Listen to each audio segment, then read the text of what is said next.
kusiruwazibwa boba nange na waliwo storage nyamiro nyumizwako bannange yevuddeko y'omuntu nakyemalira omu nga yagala neera mubabulira amazima bamanyani yawamba batata baabwe ne bamaama baabwe. Abaana mbabulira amazima ani asibye bazadde baabwe, abo abattibwa bamanye ani yabatta, ababuzibwawo bamanye ani yababuzaawo, babeere nga tebakyasobola kusiruwazibwa.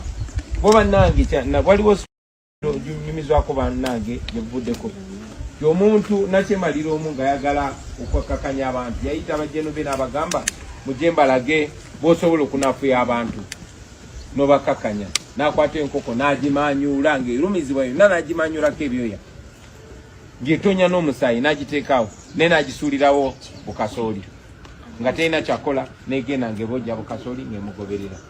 Abatunyigiriza ebiseera ebisinga baba baagala otukakanya batukube, batunafuye, batwavuwaze, batuwambira abantu baffe, batuttira abantu baffe, batuteekemu endowooza nti tetulina kyetuli. Ate munange obwongo bw'omuntu bamukakanya ennyo, olumu yeemalamu n'ekitiibwa n'alaba nga atasaanidde. Kati oyo yennyini awambye omuntu, oyo yennyini asse omuntu, oyo yennyini akutulugunya, ate asobola okukomawo n'akusuulirayo bu mitwalo 5, mitwalo 10, ate munange n'omufukaamirira. Ekyo kiba ku butamanya kikulu nnyo abantu baffe n'abaana baffe ne bamanya ani abatadde mu mbeera eno, ani abanyigiriza, ani yawamba abantu baabwe, ani abasibye, ani abagaanidde. Kuba kyangu nnyo naddala mu mbeera eno nga bebakontrolinga amawulire okikyusa, ate omuntu akunyigiriza noba nga gw'osiimye, ate omuntu akulwanirira noba nga gw'onyigidde. Muze mubalaba abantu abamu gajja ne bagamba Kyagulanyi asibisa abantu baffe, naye nze mbasibye. Nedda twogera bogezi mazima, batata bamwe bamwe babasibye lwakwogera mazima, lwakubeera ku kituufu, ate nga tujja kuwangula. Njagala obbazaamu amaanyi, tujja kuwangula bannange, tujja kuwangula kuba tetugenda kusirisa, ate ensi yonna eyimiridde nabwo. Neera mubabulira amazima bamanyani yawamba batata baabwe ne bamaama baabwe. Abaana mbabulira amazima ani asibye bazadde baabwe, abo abattibwa bamanye ani yabatta, ababuzibwawo bamanye ani yababuzaawo, babeere nga tebakyasobola kusiruwazibwa. Boba nange na waliwo storage nyamiro nyumizwako bannange yevuddeko y'omuntu nakyemalira omu nga yagala okwakakanya abantu, yayita abajjeno be n'abagamba mujje mbalage b'osobola okunafuya abantu, n'obakakanya n'akwata enkoko n'agimanyuula ng'erumizibwa yonna n'agimanyuulako ebyoya ng'etonya n'omusaayi n'agiteekaawo naye n'agisuulirawo bukasooli nga terina kyakola n'egenda ng'ebojja bukasooli ng'emugoberera. Abatunyigiriza ebiseera ebisinga baba baagala otukakanya batukube, batunafuye, batwavuwaze, batuwambira abantu baffe, batuttira abantu baffe, batuteekemu endowooza nti tetulina kyetuli. Ate munange obwongo bw'omuntu bamukakanya ennyo, olumu yeemalamu n'ekitiibwa n'alaba nga atasaanidde. Kati oyo yennyini awambye omuntu, oyo yennyini asse omuntu, oyo yennyini akutulugunya, ate asobola okukomawo n'akusuulirayo bu mitwalo 5, mitwalo 10, ate munange n'omufukaamirira. Ekyo kiba ku butamanya kikulu nnyo abantu baffe n'abaana baffe ne bamanya ani abatadde mu mbeera eno, ani abanyigiriza, ani yawamba abantu baabwe, ani abasibye, ani abagaanidde. Kuba kyangu nnyo naddala mu mbeera eno nga bebakontrolinga amawulire okikyusa, ate omuntu akunyigiriza noba nga gw'osiimye, ate omuntu akulwanirira noba nga gw'onyigidde. Muze mubalaba abantu abamu gajja ne bagamba Kyagulanyi asibisa abantu baffe, naye nze mbasibye. Nedda twogera bogezi mazima, batata bamwe bamwe babasibye lwakwogera mazima, lwakubeera ku kituufu, ate nga tujja kuwangula. Njagala obbazaamu amaanyi, tujja kuwangula bannange, tujja kuwangula kuba tetugenda kusirisa, ate ensi yonna eyimiridde nabwo. Neera mubabulira amazima bamanyani yawamba batata baabwe ne bamaama baabwe.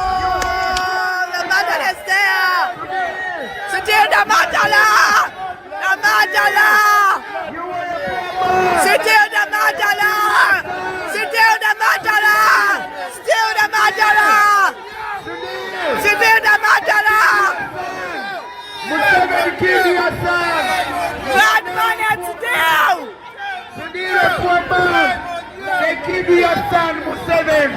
Museveni killed your son, and you are supporting him. Shame on you. Shame on you. They killed your son, and you support the brutal dictator, Sudil. Sudil.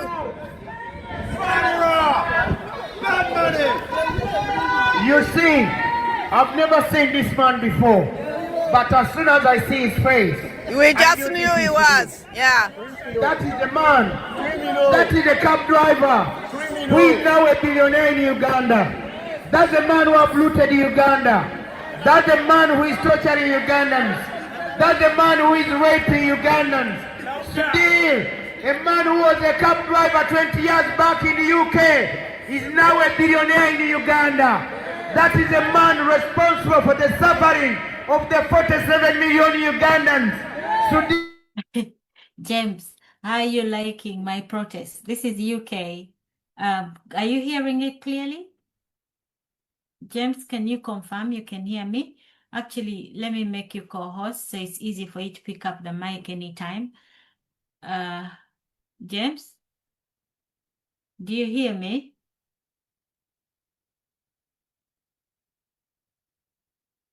Yeah. The mother is there. Sudil, the Madala. The Madala. Sudil, the Madala. Comrades, please let's share the link and get started very soon. Professor should be with us in a moment. Instead of him to invest where he comes from, he's investing in Uganda. And he's also stealing at the same time.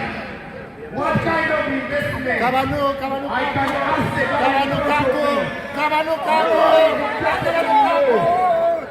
we are sorry. So look somewhere else. People power. Our power. People power. We are here today, not because we want to be here, but we've been forced under this brutal dictator of Uganda, Museveni. We've been fighting that 42 years of the brutal dictator Museveni is more than enough. But we are calling the so-called fake investors that you can invest somewhere else and not in Uganda. Look at that gentleman in a nice suit. Can he wear that suit in Uganda? Look at the fake investor. She lives on a council flat in Hackney, and she wants to invest in Uganda. Those are the investors under this brutal dictator, Museveni of Uganda. This is the man. We are the victim of this man. Yes. This man is being hammered, pampered by the UK government. Every year, he gets £1 billion. That money doesn't go down to Uganda. The money is recycled back to the UK. The brutal dictator owns the most expensive house in the Holland Park. Imagine. That is the investment the UK has invested in Uganda. The brutal dictator is given an open check with no accountability. Museveni is the richest brutal dictator in Africa with 15 billion pounds. How can he come to the UK to beg for 500 million to build the roads in Uganda? For the last 41 years, the UK every year sends 1 billion pounds in the name of aid. That would be 41 billion, but still in Uganda. That's why you find Ugandans, the children in Uganda, they study underneath the tree, like where we are standing. After 42 years of investment, now today, you want to go and invest in Uganda. Are you going to invest in our lives? You are investing in our torture. You are investing in our murder. You are investing in our rape under this junta. People power. Our power. Our power. People power. NUP. Everywhere. Everywhere. NUP. How can you invest in our torture? You live in a civilized world where democracy works. a brutal dictator, the junta of Uganda. He has been in power, I repeat again, 41 years. The time of Margaret Thatcher, the time of Reagan in America, we are still under the same brutal dictator, Museveni of Uganda. Enough is enough. Enough is enough. Enough is enough. Enough is enough. Museveni must go. Museveni must go. Museveni must go. Museveni must go. Still must go. Still must go. Still must go. Still must go. Madivan must go. Madivan must go. Madivan must go. Madivan must go. We are calling on the brutal junta to set free all the political prisoners. The latest one being Waisam Fumbiro, the spokesperson of our political party. Yes. We are talking about the junta. This is not science fiction. This is real life. These are real Ugandans being raped, being murdered, being sodomized by the brutal junta with the help of the UK government. You cannot send £1 billion every year, UK government. Museveni 41 years. The time of Margaret Thatcher, the time of Reagan in America, we are still under the same brutal dictator, Museveni of Uganda. Enough is enough. Enough is enough. Enough is enough. Enough is enough. Museveni must go. Museveni must go. Museveni must go. Museveni must go. Still must go. Still must go. Still must go. Still must go. Madivan must go. Madivan must go. Madivan must go. Madivan must go. We are calling on the brutal junta to set free all the political prisoners. The latest one being Waisam Fumbiro, the spokesperson of our political party. Yes. We are talking about the junta. This is not science fiction. This is real life. These are real Ugandans being raped, being murdered, being sodomized by the brutal junta with the help of the UK government. You cannot send £1 billion every year with no accountability. That money is supposed to go and help our policemen in the UK. That money is supposed to go to build houses for our homeless in the UK. We've got a lot of homeless people in London. That money is enough to reside, to house our brothers and sisters. Sorry, ma'am. Who are sleeping in the Excuse me, can I give you a lift there? People power. Our power. People power. Yeah. Everywhere. Sorry.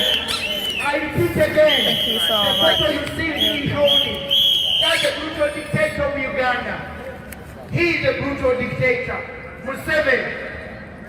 Museveni of Uganda. With his son Muhozi, will never allow him to be a president of Uganda. I'll be there for it to be done. And W. Christophe, the commander of CMI, who arrested Waisam Fumbiro, we are calling on him to release him immediately. Otherwise, we are going to stay here put. We are going to ask for another permission. If the Royal Horse Guards are going to hold you tomorrow, we are going to be here if this is the way. But we want the message to go clear that Uganda is not safe for you. Uganda is not safe under this brutal dictator. Don't visit Uganda. Don't go to Uganda. You'll be the next candidate of death. We are the victim of that brutal dictator. Don't go to Uganda. Don't visit Uganda. Don't invest in Uganda. Because when the change will come, you're going to lose your £50,000 you have invested there. Some of you have never even owned, you have never even own a corner shop in the UK, but you want to go and invest in Uganda because you have been told when you go to Uganda, you are going to become a millionaire in 6 months. Yes. Yes, it's true, but you are investing in our culture, our mother, because that land with gold and oil is our land, it's our sister's land, and the brutal dictator is forcing the indigenous people away from their land with the help of Museveni family and today. People power. Our power. Our power. People power. When you look at the fake investors, Thank you, the sir. fake investors who want to invest in Uganda, you need to understand that you are investing in our torture, you are investing in our murder, you are investing in our rape. You cannot go to Uganda. Uganda is not safe for you. People power. Our power. Our power. People power. People power. Our power. Our power. People power. NUP. Everywhere. Everywhere. NEP. They complain, including myself. The ambassador in here, he runs a cartel of bringing illegal immigrants to the UK. That is the ambassador of Uganda. Yeah. This is a serious business. He was taken to court recently for inviting illegal immigrants to the UK. And they were charged. Comrades, are you sharing the link? We should be starting very shortly. Professor should be here anytime. This is the UK protest that is concluding. He runs a cartel of bringing illegal immigrants to the UK. That is the ambassador of Uganda. Yeah. This is a serious business. He was taken to court recently for inviting illegal immigrants to the UK. And they were charged in Oxford court in Oxford. This is on the record. This is a diplomat playing the same poor man's tactics of bringing someone and give you 2,000 pounds. This is a diplomat. I'm getting wet. One of the investors Anyway, who I don't want to want. invest in Uganda. Oh my God, I don't want to be. Thank you so much, guys. I hope you're sharing the link. We should be starting. Oops, I think I closed the wrong file. Yeah, we should be starting very shortly. Comrades, are you sharing the link before we start? This was the UK. Let us start thinking about ourselves and the way we are going to organize ourselves and citizens the people. So, people power. Our power. Our power. People power.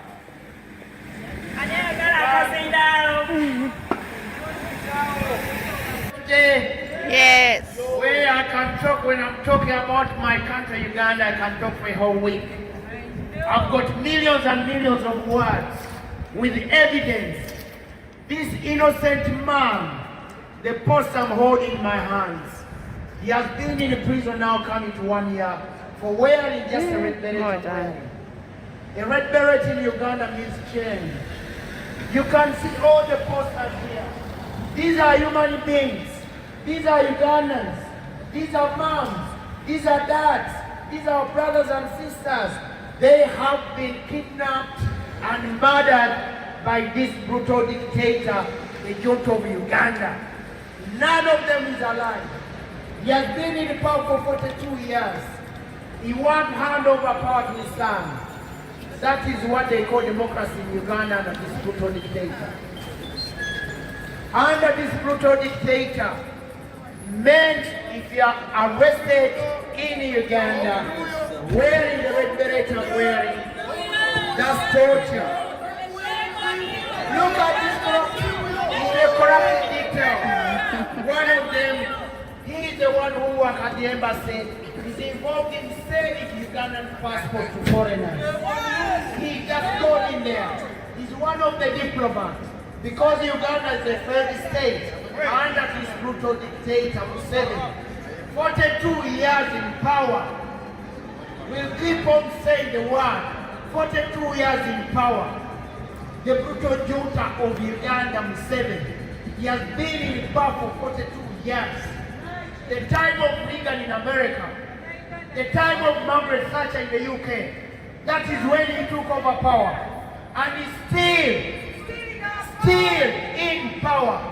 He wants to die in that sea. But look at the images in front of you here. These are Ugandans who have been murdered, tortured, raped. This is not science fiction. This is real. We are talking about Ugandans who have disappeared, who are dead, but even their dead body, we can't tell where their dead body is. Most of them, they were dumped. Comrades, we need to make a start. We cannot keep Professor waiting. We need to make a start. Are we able to have some prayers before we start? Guys, who would like to lead us in a brief word?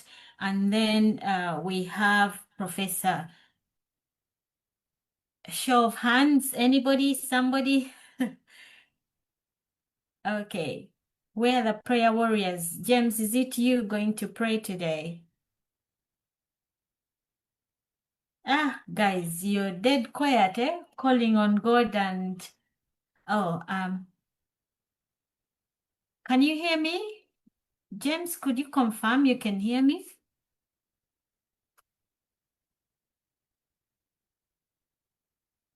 I can hear you. Oh, thank you, Professor. Thanks.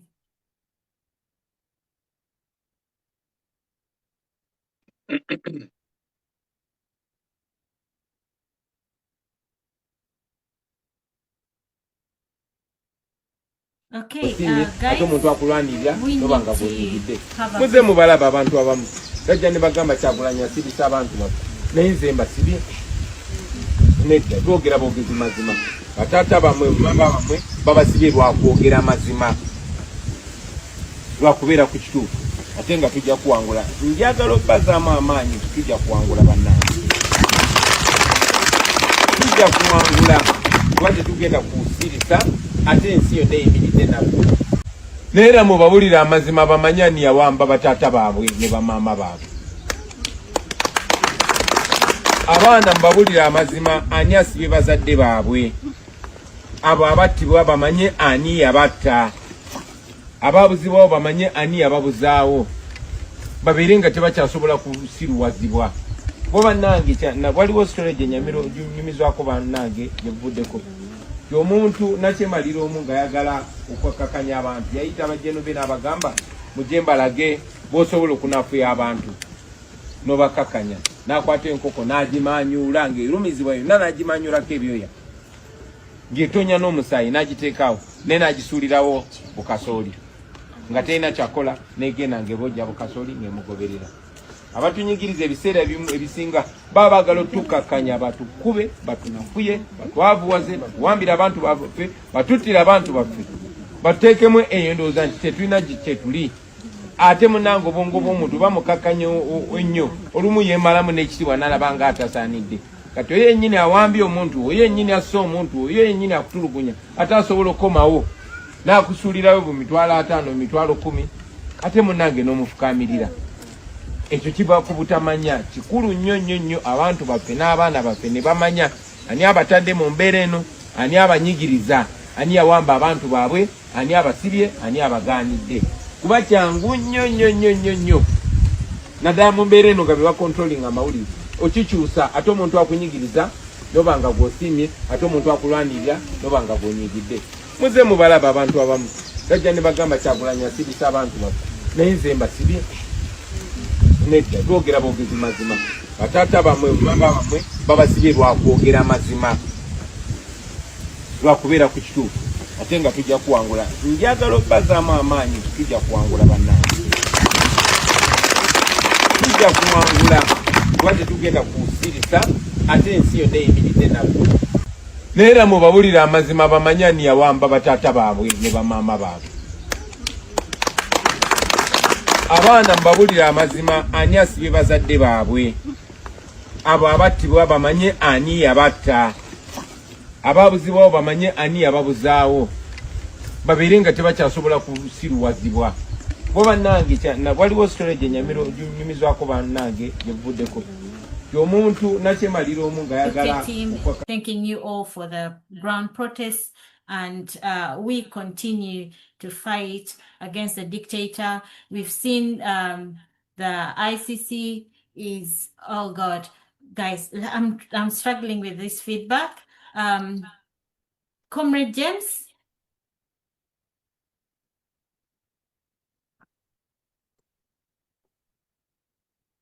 Okay. Yes, I'm hearing you, Dr. Okay, great. Sorry, I'll sort out the cameras. Yeah.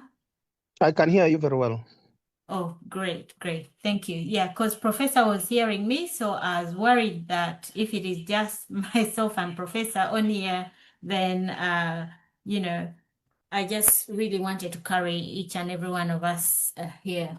Yeah, so we'll be having lots of stuff going on. Unfortunately, I'm trying to rush through because you guys, we really have to learn to keep time so that we don't have to rush through stuff. We're very happy to have Professor Milton Almadi here with us. Over to you, Professor. Apologies, I'm really having so much feedback and I'm concentrating so much on the feedback. Let me mute myself and I try to sort that out.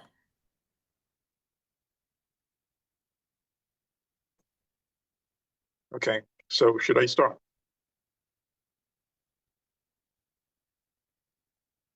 Comrade, should I start? Apologies, Professor. Yes, thank you so much.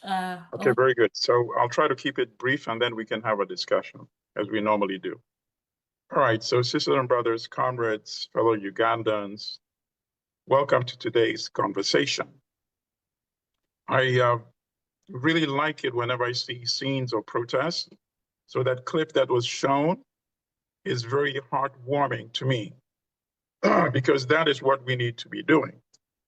You know, as we head toward the election, the military dictatorship of General Museveni and his son, General Muhoozi, what they're trying to do is escalate terror. So we have a full-scale terror regime right now. The daily kidnappings, the torture, the disappearance, we don't know who is being killed. So that's one part. But the other half is also full-scale diplomacy. Because what regime wants is that when it steals the election in January, it wants international acceptability. And that is why the regime was reaching out to the United States and saying they were willing to accept Kilma Abrego Garcia, the individual that the United States wanted to expel. So the Museveni dictatorship reached out to the US and said, we will take Abrego. So what should we be doing as Ugandans who want to make sure that even if he steals the elections in January, which we know is what he plans to do, we will make it impossible for him to survive. We will make it impossible for him to be embraced by the international community because that's what he wants. And that's why he wanted to take Abrego so he could build that special relationship with the United States and say, US, go easy on me. Let me just be. Don't be too harsh. After all, I am accepting the people that you are deporting from the United States. I do not think it was a coincidence that ultimately Abrego was not sent to Uganda. Because what did some of us start doing? We started tweeting, posting on X, all these images of the brutality of the regime, the torture, the kidnappings. And all of this has been well documented, which is good for us, the side that is determined for national liberation. So we started tweeting images from prominent publications, the Times of London, where you have Muhoozi, General Muhoozi, boasting of torturing Eddie Mutwe on the front page of the Times of London. So we put that image, we put the image of the victim Kakwenza. All of you are familiar with that very famous picture, infamous picture of his back completely ripped up after a session of torture with Muhoozi. So those are the kind of images we attach together. And we would send it out and we would say, US, is this where you're really going to deport Abrego? So forget the whole process about legitimacy or illegitimacy of deporting Abrego. We wanted to take advantage of that situation to highlight what was going on in Uganda. And since there was major media interest in Abrego, by extension, they had to see what was going on in Uganda. We think that was very effective.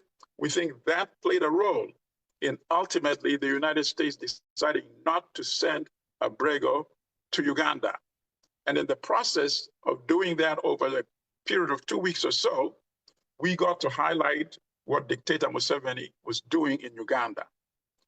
So what am I suggesting? I'm suggesting that whenever the dictatorship tries any diplomatic maneuver, we should introduce all these images, all these narratives, all these accounts of brutality, and pair it together with whatever diplomacy that he's trying to do. So right now, what he's trying to do is the Joseph Kony situation, right? You're seeing these judges coming from The Hague. They've been visiting Uganda. There's been media coverage, and it's on Joseph Kony. So I suggest that we join in doing what I have been doing since this story became a major item, let's say about a week ago. I started questioning them. I said, ICC, if you're really interested in justice for Ugandans, you really care about human rights, why are you focusing only on Joseph Kony? When in fact, when you judges are visiting Uganda, those very same days that you are staying in Uganda, people are being tortured by this regime, people are being kidnapped, people are being killed. The regime is committing the same crimes for which you are now trying Joseph Kony. How can anybody take you seriously if you pretend that you are not aware of what is going on in Uganda when it is being covered by media? So we pair that together. And I think if we use that strategy consistently and embarrass these judges of the International Criminal Court, it will be very difficult for them to ignore what we are saying. Just as it became very difficult for the United States to ignore the fact that there's ongoing human rights abuses in Uganda. Obviously, the US is aware of that. In fact, before Marco Rubio became Secretary of State, and you can go back and look at his tweets, he tweeted, it might have been maybe 2-3 years ago, that the Ugandan regime, the dictatorship in Uganda, I don't know if he used those words exactly, but he's saying the Ugandan regime is trying to pair up with China. And of course, he's hostile toward that. So he has a reputation of already knowing what is going on in Uganda. So they were pretending they didn't know so that they could send Abrego to Uganda. But once you publicize it and you let everybody know about it, it makes it very difficult for them to pretend they do not know. And from now until January, that needs to be our #1 priority. And we have many resources that we can use. Let's use the same ones that we know will resonate. So the image of Muhoozi on the front page of the Times of London boasting of torturing Mutwe, we must always use that. The image of the wounds, the ugly wounds that Kakwenza suffered at the hands of Muhoozi, we must use that as well. Whichever newspaper covered it, whether it was covered in The Guardian, the New York Times, the BBC, Al Jazeera, the Washington Post, and all of them covered it. Let's make sure we capture a screenshot. And also, if we can take the link from the article itself, if it's too long, use tiny URL to make it shorter. And then when you post it, make sure you tag all the international key players that Museveni wants to build a cordial relationship with. So you obviously want the US president, you want the White House, you want the spokesperson of the US president, you want Marco Rubio, you want the British Prime Minister, you want the British Foreign Secretary, you want the German Chancellor, you always want the International Criminal Court. So you have to go and look at the their Twitter handles and make sure you include it in all these tweets. You want Amnesty International, you want Human Rights Watch, and you want Total Energy. Always make sure you include Total Energy and the Twitter handle of the CEO of Total Energy. His name is Patrick Poyan. So you can look up his Twitter handle and make sure you always include that as well. All of these are going to help us in isolating dictator Museveni. He's trying to reach out for purpose. He wants to build that relationship. So it must be our mission to isolate it and make it impossible for him to build that relationship. That is the most important thing that I wanted to bring out today. I think the Abrego situation was a huge success for us. And now we must focus on the Joseph Kony situation. We're not saying that Joseph Kony does not deserve to be tried for the crimes that he has committed.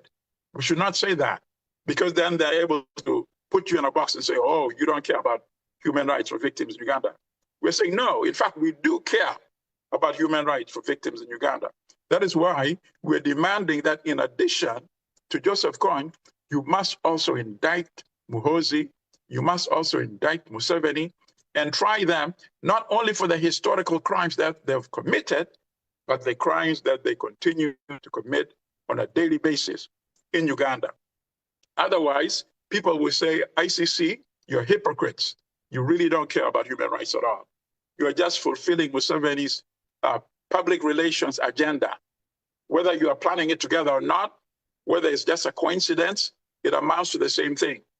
You cannot convince me that you care about human rights by only going after Joseph Kony while forgetting about the people who are committing human rights today. In fact, as many people in Uganda believe, Joseph Kony was partially helped by Museveni in any case. Joseph Kony was the other side of the coin because Museveni needed Joseph Kony to be around to legitimize the genocide campaign, which he had launched against the people in northern Uganda, number one. Number two, he needed Joseph Kony to exist in order for him to be able to get weapons from international community and to also get financial support. So let me just look at my notes to make sure I did not leave anything out, any point that I wanted to make. Okay, there are 3 or 4 other points I wanted to make. Make sure you also use clips from the documentary film, Bobi Wine, The People's President, because that film got a lot of international coverage after it was nominated for the Oscar last year. So try to use a clip from that. That's available if you go to YouTube, use that. Make sure you use clips from A Brilliant Genocide, because the good thing with A Brilliant Genocide, it even has people like Minister Mao. At that time, of course, he was not a minister in the government. You have Mao condemning Museveni for atrocities that he's committing in the northern part of Uganda. So get that clip as well, and make sure you do that. Now, we need to build a relationship with our sisters and brothers in Kenya. The Kenyans have been very effective in mobilizing the youth, which we have also been able to do. But we have to escalate ours to the level that the Kenyans are doing, number one. Number two, we are also going to need our Kenyan sisters and brothers. Because remember, Uganda cannot survive without Kenya. Most of the business that Uganda transacts with the rest of the world comes through Kenya. So we need to team up with our youth sisters and brothers in Kenya for them to see our struggle in Uganda as part of their struggle as well. So that after he steals the elections, if we mount a campaign where we need our sisters and brothers in Kenya to come to our help, we already would have built that relationship by that time. Let's not wait until January. So sometimes when the Kenyans go on spaces on X, I join in, I listen to their conversations, I text my contribution sometimes. I suggest we do more of that. And we also invite our Kenyan sisters and brothers, and our Tanzanian sisters and brothers, by the way, invite them to join our conversations as well. Let me just look very quickly through my notes. I think I'm almost done. Okay, one final point. We know that this president of the United States he cares about a transactional type of foreign policy. What is in it for the United States? What is in it for this president himself? So right now, his focus on East Central Africa has been on the resources in Eastern Congo. And that is the reason why the US is now involved in trying to end the conflict, between Rwanda and Congo. Primarily, we know it's because of the resources of the Congo. The US wants access to that for US companies. So long as he is president of the United States, we have to also see how we can fit our struggle within that model. So obviously, we can't have a ruthless dictatorship like General Museveni and the crimes that he's committing in Uganda, and the possibility that all of that is going to spill into that region. So now we are portraying Museveni, which is 100% correct, as somebody who is going to disrupt the possibility of this peace process going forward between Rwanda and Congo, because you need peace in that region for anybody to be able to use the resources in Eastern Congo. So now we must present Museveni clearly as a threat to that peace, which is required for anybody to do business in Eastern Congo. So that's the final point I wanted to make. Now I am ready to open it up to conversation. Thank you, sisters and brothers.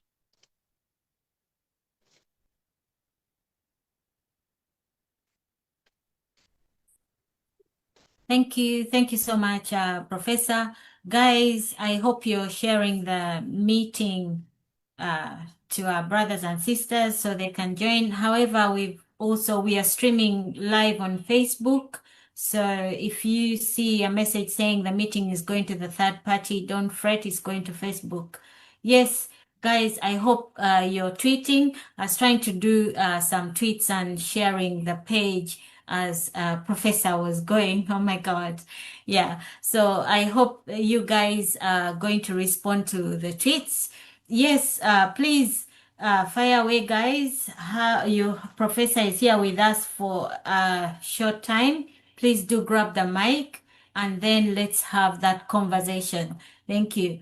The mic is out. Yes, I've put the mic out there. Yes, Official Nuke, good to see you. Did you want to have a few words? Thank you. Yeah, guys, the mic, I've put the mic out for you. Thank you. Yes, James.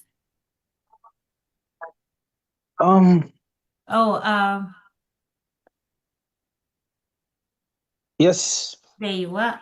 How are you? Thank you. I'm good. Lucas. I've just woken up. America is getting very cold.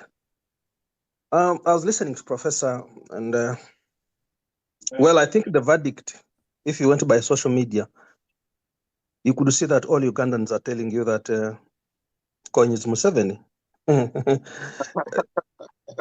Yes, that was a verdict. And if these fellas are seeing and listening, I mean, why are they not listening to us? Because if social media is taken as a media for communication, I didn't see anyone post anything negative about Kony. So it's just enough information out there to show that Kony is Museveni. Apparently, I worked in northern Uganda during the insurgency. I was working with the people in the displaced camps. Mm-hmm. You can't believe it that on one-to-one, the people I talk to will tell you that Museveni is the one killing us. These people who come here speak. Absolutely. They don't speak the language we understand. They speak something close, something in the West. All Uganda. At least I managed even to keep some of the children from the displaced camps in my own home. And I will tell you the truth. So I don't know how we can galvanize on this now. Professor, I have a feeling, I don't know whether we can have a set of Ugandans to go and meet this so-called lawyers or judges in the criminal court.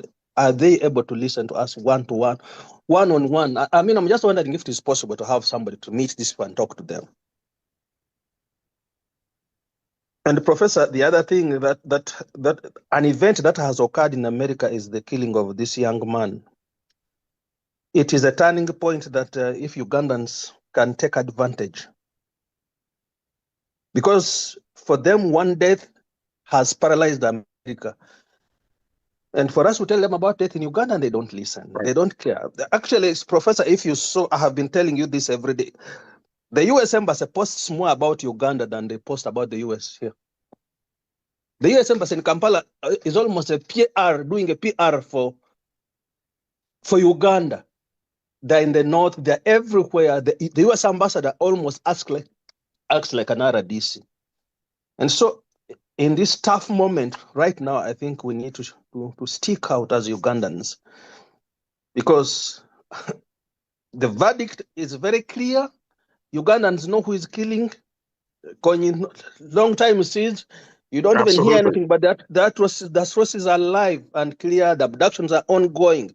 Right. So we need, my interest is how do we get, I wish I could even be part of the team that can join and say we're going to meet these judges. I mean, we need to have a one-on-one with them and tell them, look here, we are not just going to be on the streets every day and these fellas don't listen to us. We're not going to, the social media soon will be cut off, but any serious data collector should see that Museveni has been indicted by people. Right. Okay. Yes, so, that's my input, Professor. Thank you. No. This is a very valuable contribution. And given your historical knowledge on the scene, engagement with what was going on in the northern part of Uganda, I would strongly suggest that you write an article about this matter, because it starts and it builds up. But in order for it to build up, we have to do things one step at a time. And it does build up, it does accumulate. I strongly recommend an article that captures the essence of what you just said right now. And by the way, this kind of engagement, which is being recorded, this should be made available to the ICC as well. You write an article, and also in the next few weeks, because I also do have a radio show on WBAI radio in New York City. And the radio show, in addition to being an FM station, it is also beamed online. It is live streamed. So I will make it a plan to invite you, if you're available, to come on this radio show. And we will, in fact, extend an invitation from somebody from the International Criminal Court as well to participate. I will certainly extend an invitation from Amnesty International and Human Rights Watch as well as any other relevant party who should be interested in this matter. And we will have that conversation, maybe sometime later this month or early in October. So that is one idea that came to my mind immediately as I was hearing you speak about this situation. So thank you for that contribution.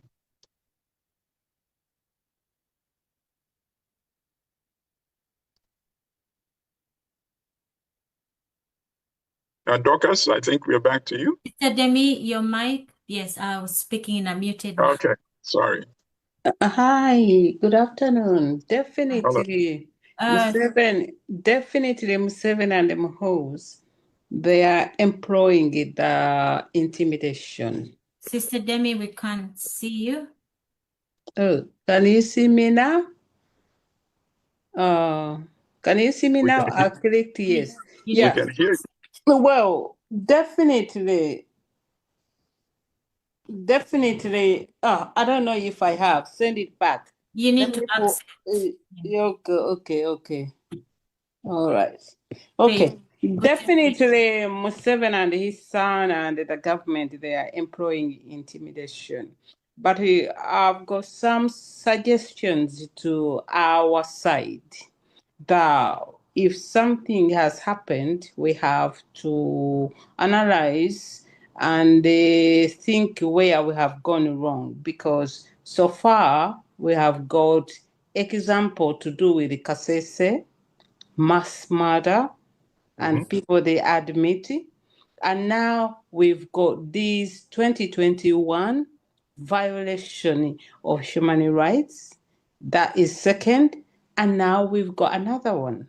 So we are getting the helping hand. The ICC can help us little, but as much as we put in. We must put in like 99%, then they will help us with the 1%. But the 1% is a big one. This comes back to us. Unfortunately, we Ugandans, we are laid back.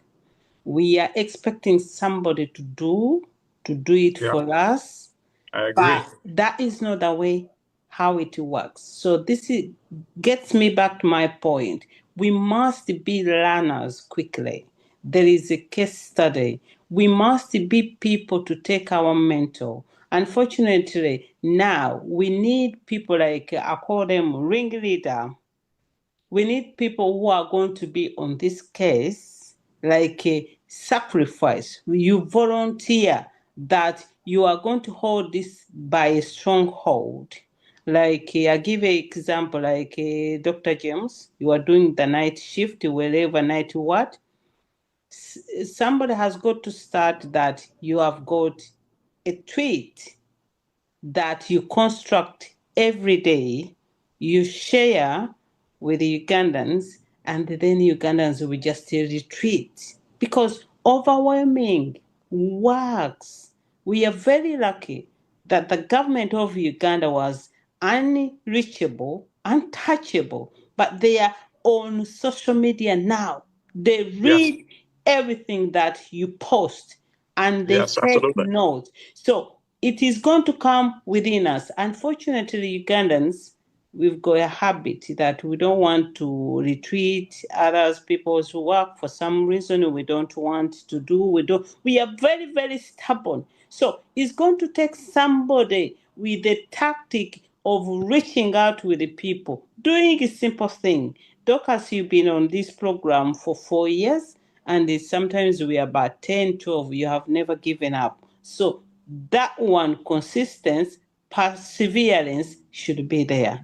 How is somebody going to approach these people? Like Dorcas, after this program, you always send us a message. Thank you for attending. That work softens up people's hearts.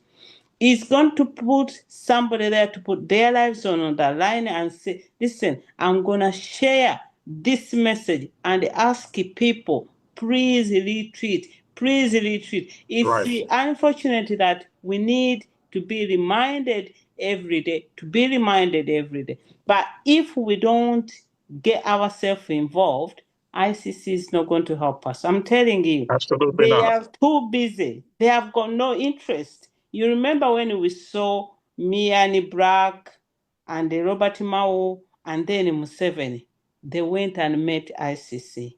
And what came out, I don't want to say it here. So we must be focused and concentrate. But let one person come out that we are going to go and because Ugandans, especially in diaspora, they always want to contribute. They always want to do it. But somehow, somewhere, they get disappointed because there is a breakdown of communication. So we must employ communication as one of our tools. And we must always respect the people. Whoever does it, we must respect them as somebody who is going to do it. Don't expect the special people to do it. Those special people, they are too busy. And it takes one person to do something. So that is what I can say for now. Thank you. Well, thank you, sis. We are all special as far as I'm concerned, all of us. And we are all able to accomplish this task. And I agree with you that often we think somebody else is going to do it for us. Why should somebody else do it for us? You know, we essentially, at the end of the day, and I hate to put it quite bluntly, we deserve what we get if we don't work to change things for ourselves. That's always been that way. It is the person who somebody has put their foot on their neck who has to remove that. Now, of course, you need allies. And that's why I brought up the issue of trying to build a stronger relationship with our sisters and brothers in Kenya and Tanzania. And I agree with you. We need to escalate the level of tweeting that we've been done. And you just pointed out to additional resources that I did not mention when I spoke. The Kasese massacre, of course, that is very infamous. And that information is widely available. The photographs, even the videos when the place was being burnt down. And then we have even the best. We have an Al Jazeera interview with Museveni boasting that he's the one that gave the order to General Eluelu. So we need to capture that sequence from the video interview and use that. So we show the scene of suffering in Kasese, the place burning, and then we add there the part where Museveni boasts that I'm the one who gave the order. And then there are several articles where Eluelu is also boasting. Can you imagine boasting of attacking unarmed civilians and committing a massacre? So definitely I agree with you. We need to add that. So the point I'm making, so for example, I think it was yesterday or the day before, Dictator Museveni is going around with the Aga Khan, welcoming him and all that. So we need to find these images, these scenes, using the one I just mentioned right now, Kasese, or all the other examples that I gave earlier, and post them right next to, together rather, or in reply to Museveni's tweet about him welcoming the Aga Khan. Every situation where he tries to pretend as if things are normal in Uganda, he tries to make this diplomatic maneuver, we counter it immediately with the real facts of what is going on in Uganda. So it's not only the ICC and COIN that we need to counter with these facts. Any situation, each and every situation, every day, where Museveni tries to present a normal kind of, that things in Uganda are going on a normal basis, we immediately counter that with what is really going on in the ground. And if we do it consistently between now and the end of the year, we're going to be successful in isolating him further. So for example, the other week, he was tweeting about meeting a delegation of Chinese business people coming to Uganda. And by the way, he's doing that to give the impression that he has a big relationship with China. He does not. China refused to give him the loan, which he was seeking. He wanted $3 billion from China to help complete the pipeline to Tanzania. China refused to give him that. So now he's welcoming this small delegation and going to some small factory somewhere to make it appear as if he has this big relation with China. So that one we counter immediately as well. And even if they don't react, the Chinese don't react publicly, believe me, they go back and they analyze and they evaluate whether they want to be associated so publicly with this individual. I know there was this, the EU ambassador, I think it's Jan Sadek is his name, the EU ambassador to Uganda. He was always taking photos, with Muhoozi. So I started posting an image of him smiling and laughing with Muhoozi. With at that time, Muhoozi had said he wanted to cut off Bobi Wine's head. So I took that from the newspapers and I would post it. And I would say, Ambassador Sadek, you are aiding and abetting genocide in Uganda. I must have tweeted a photograph of the ambassador with Muhoozi maybe 10 or more times. Well, guess what? I've not seen him posing with Muhoozi very recently. Those are the kind of things we need to do. And I agree with the sister you just spoke. We need to be persistent. It has to be every day. Sometimes when people see me tweeting over the same topic 10 or 15 times, they think, oh, what's wrong? There's nothing wrong. Persistent pays off. And I know that it was not the decision of the United States to just wake up one day and say, oh, you know what? We're not going to send Abrego to Uganda anymore. No, it was as a reaction to the tweets that many of us had been tweeting on a daily basis. And the US did not want to be associated with that embarrassing scenario. That's right. That's right. Yes, Comrade Joe, please do come in, Sister Mimi, and let's keep our submissions to a minimum because Professor is here for another few minutes with us. Yes, Comrade Joe, please do come in. Thank you. Thank you very much, Comrade Dorcas. Do you hear me? Yes. Yes, Great. we can. Great. And thank you. Thank you very much, Comrade Alimadi. Very nice to hear from you once again. Yes, Thank you. I'm going to talk about Nepal briefly and connect it to the Yes. I mean, you've spoken about the diplomatic front, very timely and very pertinent. What needs to be done, I think, is to complement that, to supplement that with the home front in particular. Yes. You know, how do we mobilize? How do we organize? How do we execute? That is very, very important. Yeah, I agree.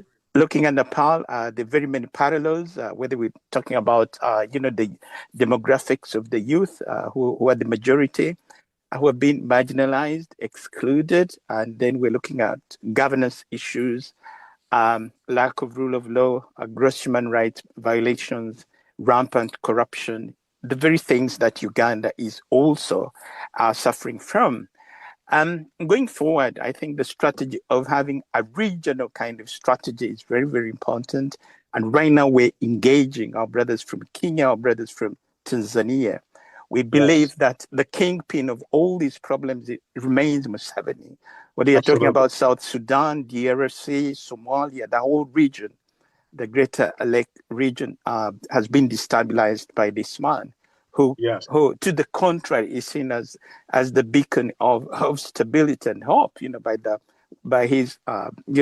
West or by his paymasters. So what we need is, I think, to mobilize as a region. And I think our brethren from Kenya are at the forefront. They're doing, in terms of mobilizing, in terms of, achieving some outcomes. I think they're doing relatively well, given their political setting. They have room to maneuver. Ugandans, on the other hand, we're very constrained, because of the dictatorship. However, we are building momentum, and we are learning from what happened in Nepal. That if we come together, if we're united, if we are disciplined, and if we plan properly, we can pull it off. So we see we see the opportunity. I mean, the chance is there. And even going to the 2026, as much as we're talking about the protest vote, I think to me, protest vote should be being in that state, first of all, building capacity and being in that state of readiness or preparedness. Being in that state of preparedness, such that anytime there is a trigger, we can arise and reclaim our country. It is very, very possible. The young people of Nepal have shown us that it is possible. They did it in a matter of 48 hours. Of course, a lot of work has been done, and that is where we ought to do, whether it's building the Gali, building our networks, and building capacity to activate those networks when it's necessary. So yes, going forward, I think this is a regional problem. We're not just going to solve it as Uganda. The synergies of the three countries is really going to, I think, give us very, very good results. But we're at it, so that is what we are doing. I yield the mic, Comrade Alimadi. Thank you. No, you put it very succinctly. I cannot add much to it. I just have to agree with you. Nepal, and then of course before that, you remember Bangladesh just a few years ago, the same situation where the people have just said enough is enough. And I think in our case, we should not allow any more election theft in Uganda. That should be our enough is enough. And I think the people are willing. And of course, as you know, the Constitution allows Ugandans to end a dictatorship, somebody who has usurped power in Uganda. And the Constitution says that if that is done, people involved in that would not have committed any crime at all by restoring the Constitution of Uganda. So I agree with you. And I think, as I had said earlier, yes, I think it's very important for us to pair our struggle with sisters and brothers in Kenya. And they already see it that way. You saw In fact, and this is part of the problem, as you know, the Tanzania, for example. Now you saw the leadership in Tanzania using the same Museveni tactics, you know, the same Museveni tactics to crush the opposition and then to allow Ugandan agents to come and operate in Tanzania, right? So when Agatha was kidnapped and tortured, there's no proof yet, but I would not be surprised if those were Ugandan agents who were allowed to operate in Tanzania or working together. And then the same thing with the Kenyan activists, also kidnapped, tortured, both of them raped. These have the fingerprints of Uganda operatives. These are kind of things we never used to associate that much with both Kenya and Tanzania. But then, of course, you saw how Kenya allowed a Dr. Besigye to be kidnapped as well from Kenya. So if the so-called rulers in these countries are working collectively to firm up their dictatorship and their tyranny, then it means automatically we, the people in Tanzania, in Kenya and Uganda, we need to work collectively as well. And we already are. We just have to build it to a higher level. And I think that can happen much, much more between now and January. Thank you. Thank you. Sister Mimi, please come in quickly. And then we'll have a moment of silence. Sister Mimi, Professor, you have a message? Thank you so much, Comrade Dorcas and everybody on the space. Good morning, good evening, good afternoon. Thank you.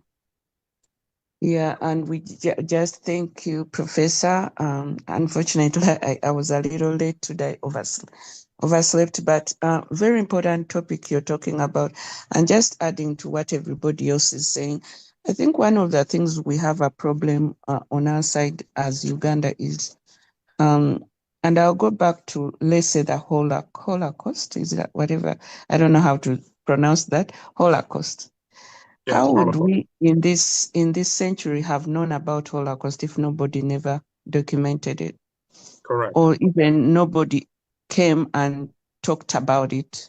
So one thing, as Ugandans, we have that laziness of not documenting or even referring back to documentation or things that have happened. And pretty much that is what everybody is saying. How can we connect this guy to Connie, you know? How can we? And then the second thing is visibility. One of the things that is lacking with what we're doing is visibility. We can think that we are posting on our social media handles and our followers, you know, are seeing it, but is the world seeing it? And I think that the most important thing is the world being able to see it. We have many Ugandans who have, like you talked of your radio, but how many people listen to it who are Ugandans? So we neglect these things. How many people we have many bloggers, we have many people who are doing spaces like this, but nobody comes and listens. They don't see it as very important. How can we get Ugandans to see that? Because the only way we are going to tell our stories is if we become visible through these channels. Like Sister Demi said, tweeting. You know, tweeting seems like, you know, you just tweet, you know, it's just tweeting. But that little thing is, people are lazy doing it.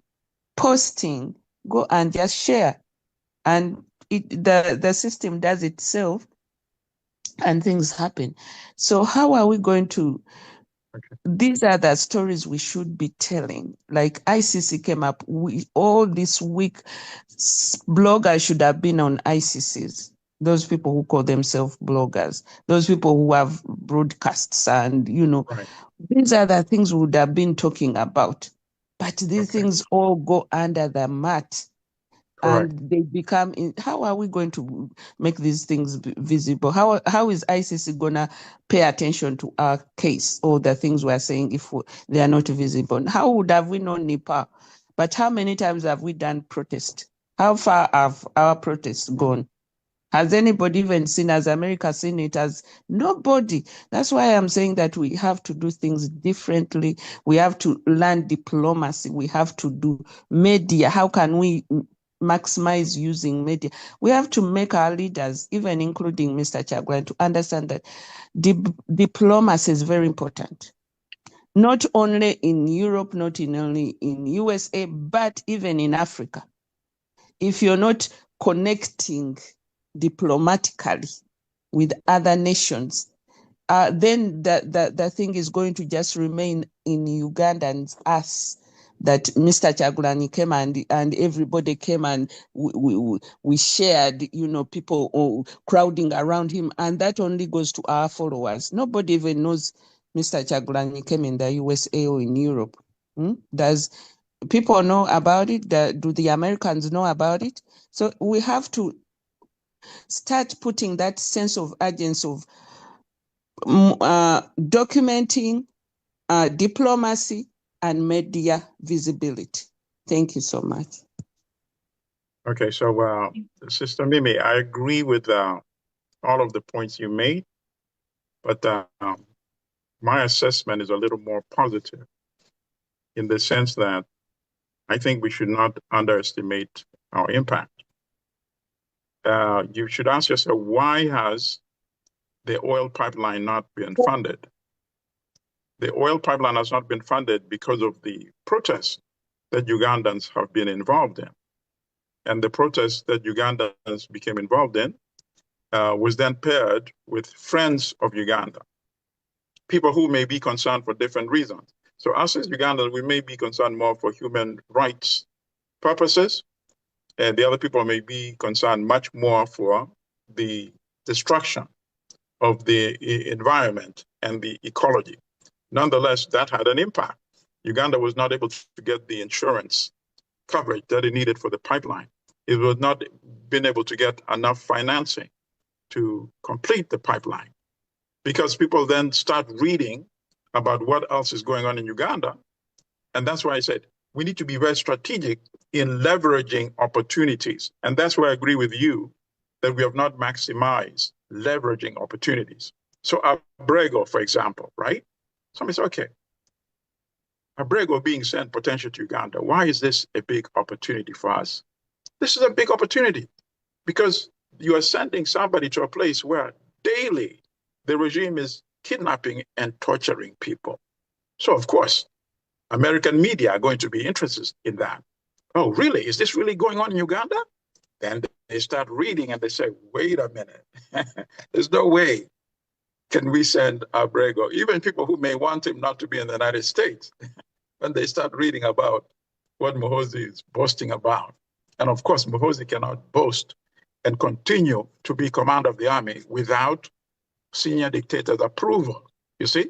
So when Muhoozi is boasting, it means Museveni is boasting of torture. So they said, okay, no, we are not going to send Abrego there. That's a big victory for us. Not being able to get the billions it needs for the pipeline, that's a big victory for us.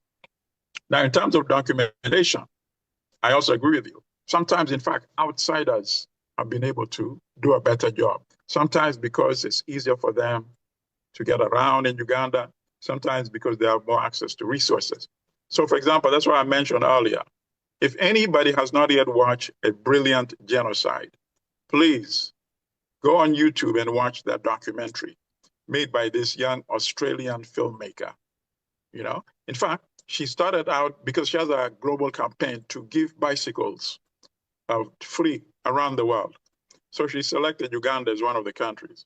And then when she was going around and she went to the northern part of Uganda, she went to Gulu, and she started hearing all these stories about the atrocities that Museveni had been committing. And I agree with James, you know, people were telling her that, no, it is Museveni who was much, much worse than than coin. She came back with a film crew, you see, and she made that very important documentary, A Brilliant Genocide. A People's President, The Man and the Movement, the one about Bobby Wine's rise and how the regime dealt with him. That is another one we need to use as well. So yeah, I agree with you. There are resources out there that we need to use much more effectively. And sometimes it is the ability to connect the stories, you see? So if you only see ICC is going after Joseph Kony, and then of course, there's the long narrative that Joseph Kony did this and that and that. So when the ICC is doing that, we use that as an opportunity. We flip it upside down, which is exactly what we have been doing. And believe me, it is going to be impossible for the ICC to ignore this question. If you really believe in human rights and justice, what credibility do you have if you only bring up the Joseph Kony issue while you have the commander of the National Army boasting of torturing another human being? Think about that. And they're continuing to do this on a daily basis. Convince me that you're really interested in human rights and justice, and you're not just doing public relations for Museveni. You see? So when you post it directly like that, and you present them with the evidence, and you tweet about that, it makes it impossible for them to ignore it. And in terms of people who are out there doing the tweet, I agree with you. We need to build a legion of dedicated tweeters, you know, a very powerful brigade. And maybe we can have Dorcas as the commander-in-chief. But she knows like 10 or 15 people who are always going to be available to tweet consistently. So connecting the stories, taking advantage of what Museveni is doing, turning it upside down, tweeting it, and also making sure. Sometimes they're not so many, how many people see the tweet. Sometimes it's much more important as who is seeing the tweet. As I give some examples earlier, I said, make sure the US Secretary of State, make sure the US President, the spokesperson, Caroline Levitt, the spokesperson of the President, the British Prime Minister, the British Foreign Secretary, the German Chancellor, the French President, Total Energy, and the President of Total Energy Oil Company, Patrick Pouyan, and of course the International Criminal Court. Make sure all of these see, and then of course there are other important players, the World Bank and the IMF, all these entities that Museveni needs to survive.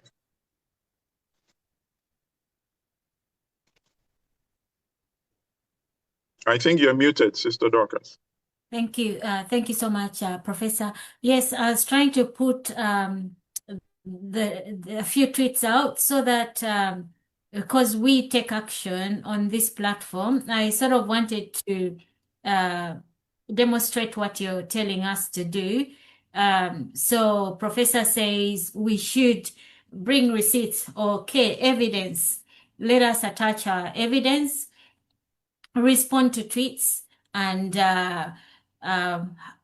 as just trying to show one of, say, for example, here we were responding to this wasn't a response, but yes, we are saying we're telling them they're dragging their feet. The actual guy, their guy is Museveni and Muhoozi, the two that they should hold, you know. And Professor says we should include the current and the historic.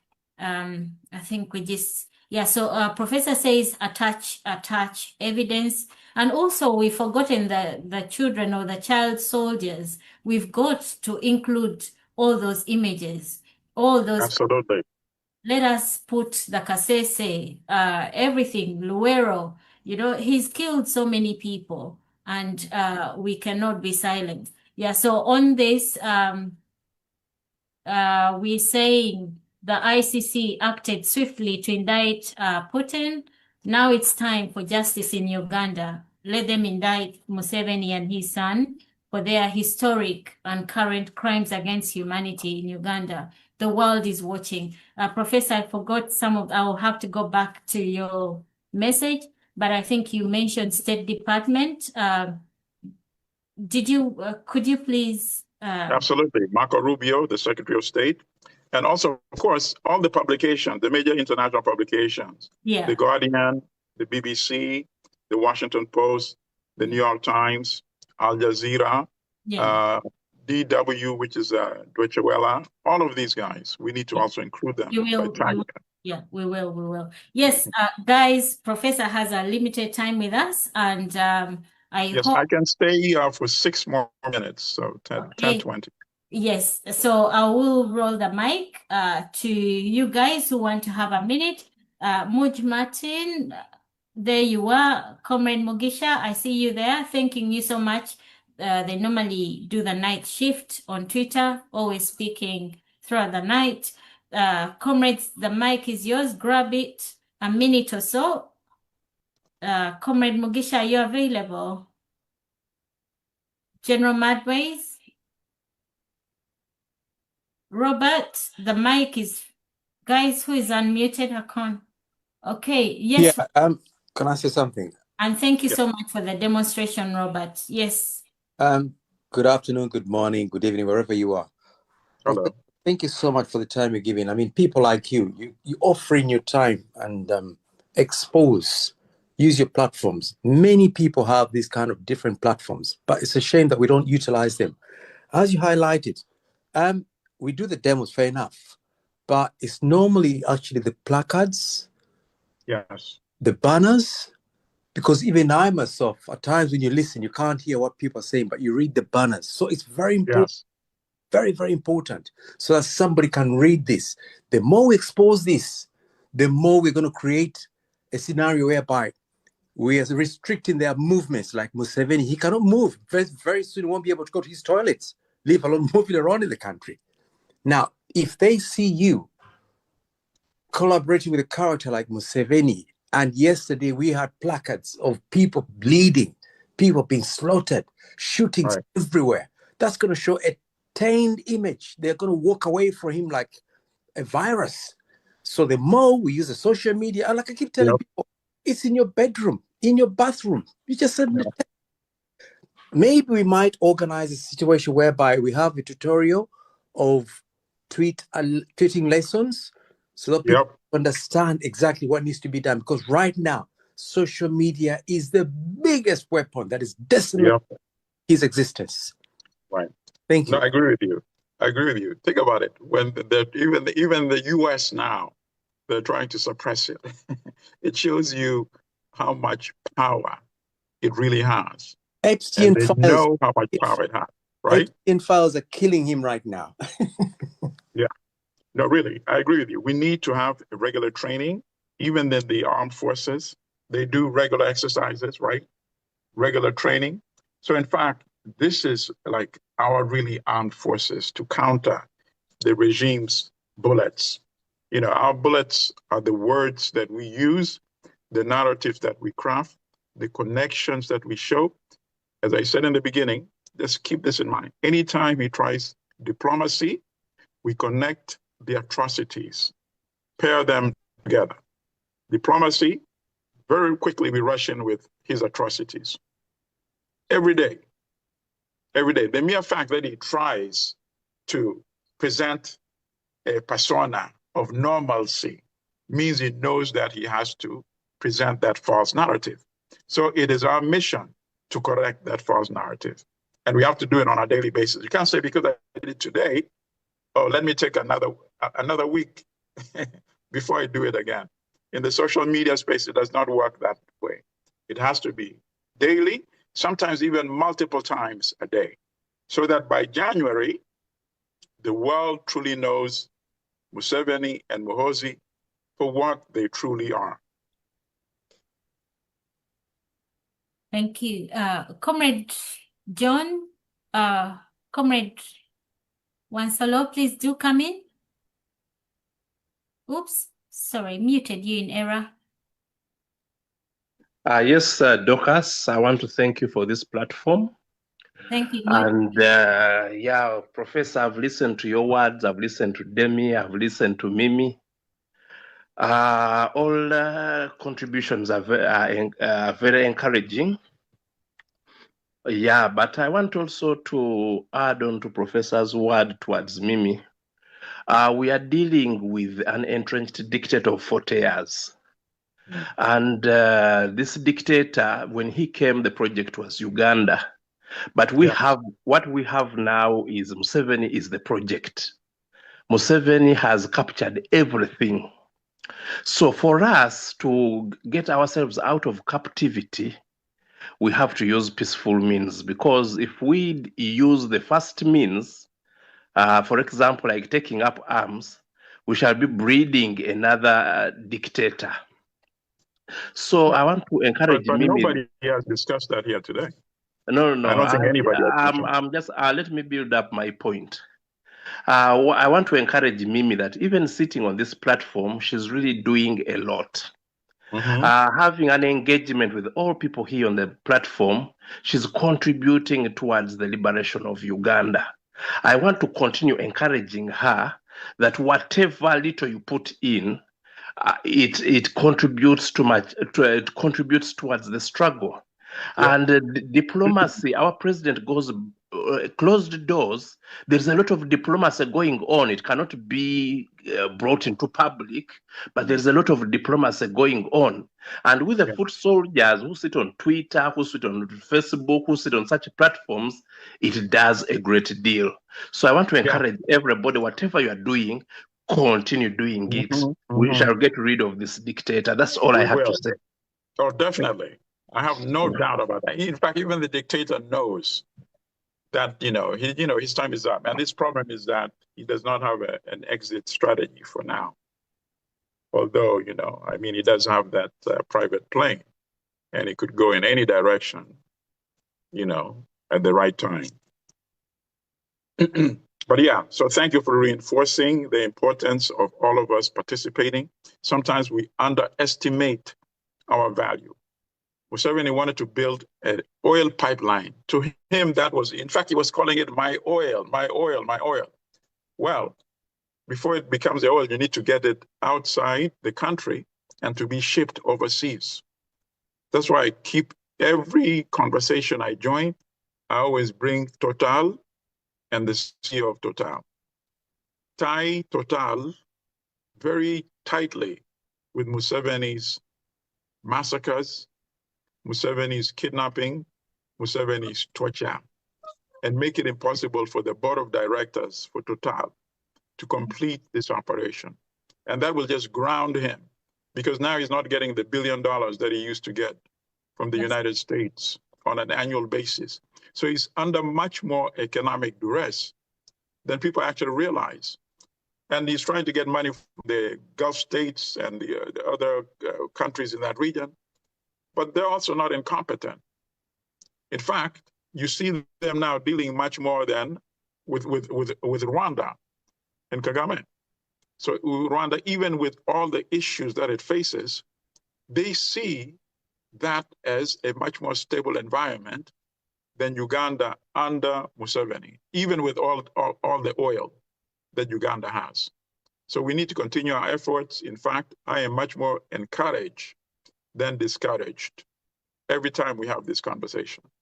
And we all know at some point, both Museveni and Muhoozi must leave, and they will leave. So we need to keep playing our active role in this process. Thank you. Thank you so much. I actually had one question. Yeah. Is there a Facebook page for Uganda's bleeding? Yes, we are streaming live on Facebook.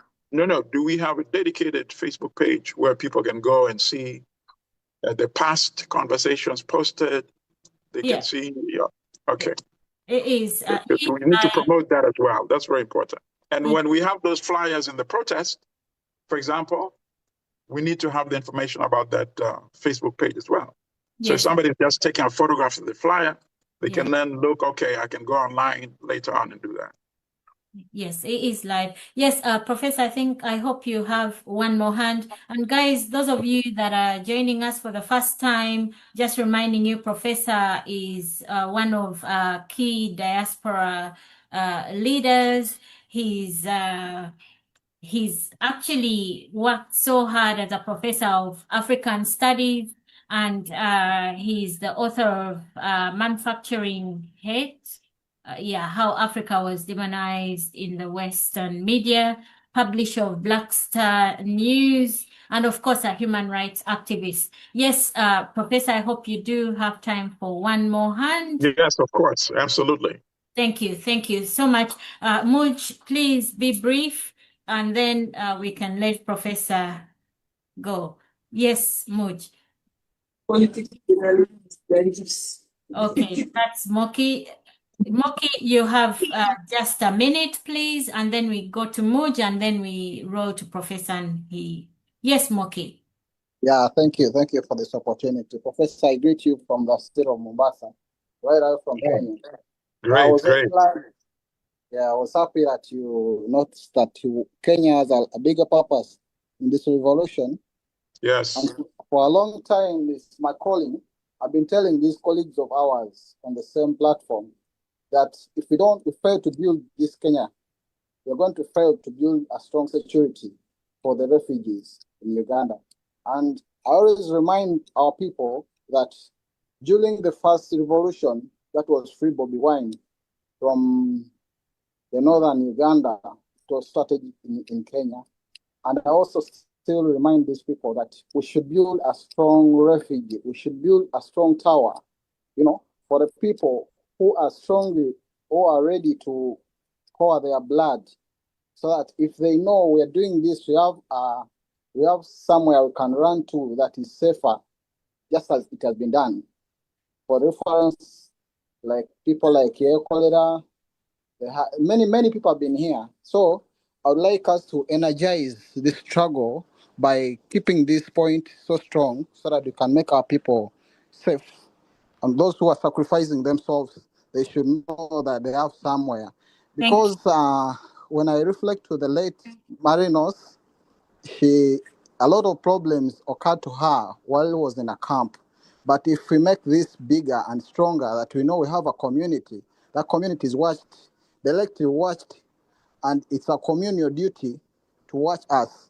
Another point, the chairman of the Kenya chapter, that's Ben, has delegated me to inform you people that many of you are trying your best to help the Kenya chapter. But as much as you're trying to help the Kenya chapter, stop giving your hope to individuals, because right now we have some. Comrade Moki, a minute.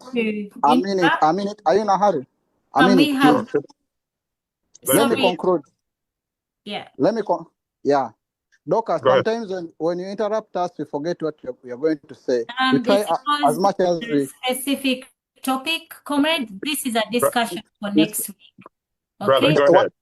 Doctors, whenever we talk about points that matter, you always say it's a discussion for next week, and nothing is being done. You're discouraging us for coming here again and again and telling us a discussion for next week. Last time, the same thing. Okay, sometimes. Brother, go ahead. Brother, please go ahead. Yeah, some information is not to be altered on the media. But where are we going to run to? Whenever you say it's discussion for next week, I'm saying people who are trying to offer support to the people of Kenya, stop doing it individually. We have a chapter, and the chapter we have treasurer, we have the chairman, we have the secretariat. Try to make sure at least you connect the whole chapter in case you have lended your support to be known, because it's trying to cause divisions, and there are some powers behind that are trying to break our chapter. So that's the information from our chairman. So whenever you have any information you want to clarify about the Kenya chapter, we have a Kenya chapter chairman, we have a treasurer, we have a secretary, and we have whatsoever. So I would urge you to make it communal and make it a chapter basis, not individual basis. There's a lot to say, but for now I'll end there. Then I'll come back when it's much complex. Thank you. Thank you, comrade. Okay, all right, thank you for that contribution, brother. As you know, whenever I go to Ugandan gatherings times, what I tell people is that we should suspend any divisions that we have toward each other. Let's suspend it. I'm not saying, because sometimes it's not easy to just pretend divisions away and say, forget about it. That's not what I'm asking. And this is not specifically directed to you, brother. This is general. I say this in every Ugandan space that I go to. I said, let's suspend it and agree to resume it after we get rid of Museveni. Because once we get rid of Museveni and the dictatorship, let's remove this dictatorship, everybody benefits from that, regardless of whatever the quarrel we were having was about. We would benefit by removing an environment where you don't know when you could be picked up and tortured and never see your loved ones again because you've been killed. We live in a country where two individuals, Museveni and Muhoozi, can decide that, okay, we're going to deploy Uganda's army to this country to plant the resources to kill people. We can't have a situation like that. So there's nothing that is much more important, as far as I'm concerned, for us to end dictatorship in Uganda. And if we want, we can then make up our quarrel, or we can continue our quarrel. But now, please, as the brother said, support the chapter. Support the chapter. Let's stop any divisions, get rid of dictatorship, and then we can continue our quarrel if we want to. Thank you. On that note, thank you, sisters and brothers. Sorry, Professor, please give Much a minute, and then we can let you go. Apologies. Yes, Okay. Much, please do come in. Okay, thank you, Dorcas. Let me be real quick. There's a gentleman that talked about firearms. I don't know where he picked that topic from, but sometimes we need to be careful with certain people. No, I think he put it, I think subsequently he put it in context, you know. So Okay. he explained it away that he was not promoting that. So that was good. Yeah. Yeah, but sometimes some people want to bring a debate that we know is going to take us into other things. Professor, you talked about the oil and gas. I happen to have vast information about that.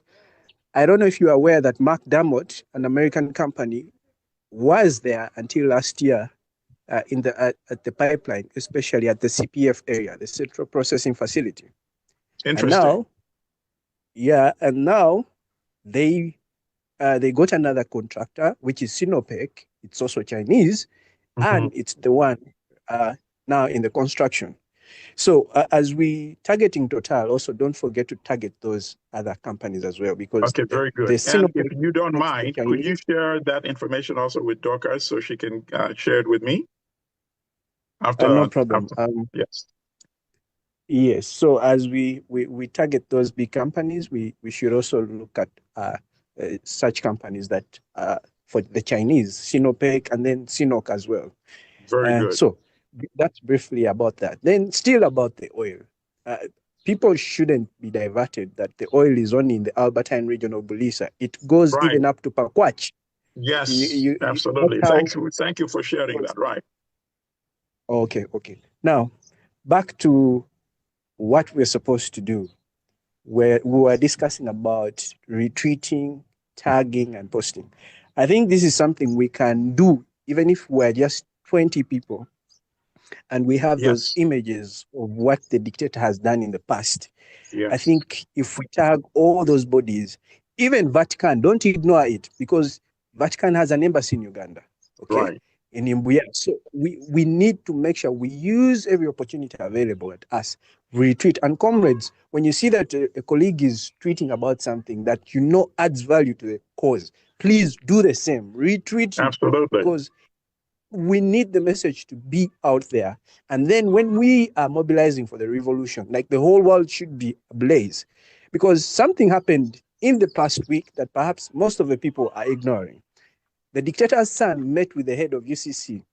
That discussion has not even been discussed. They met at the SFC headquarters in Entebbe.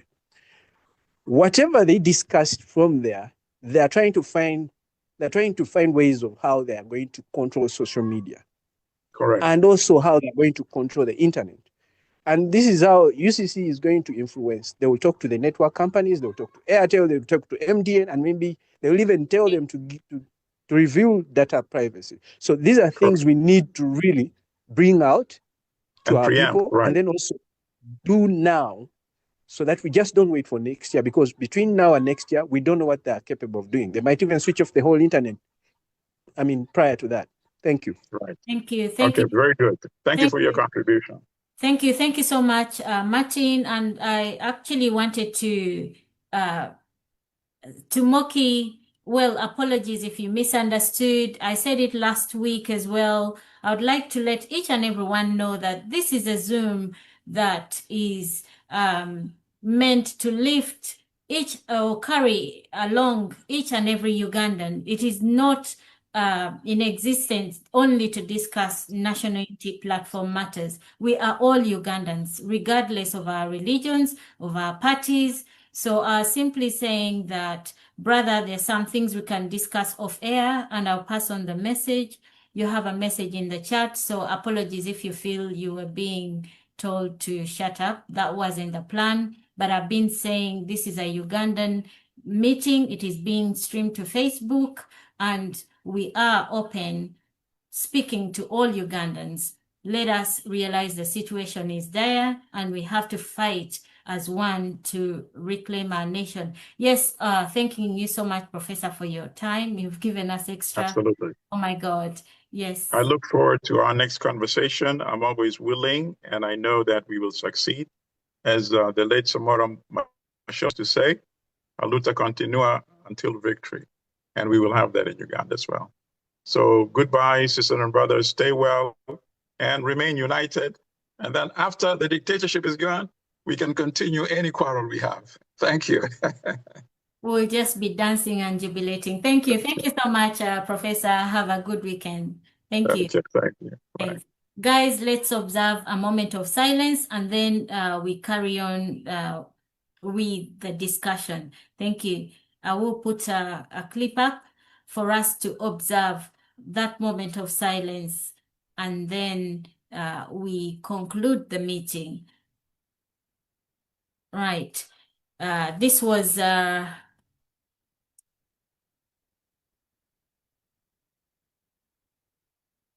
usually we just have a clip from the past. Yeah, so I just randomly pick. Yeah, so if you could all mute, let's have a moment of silence, please. Thank you.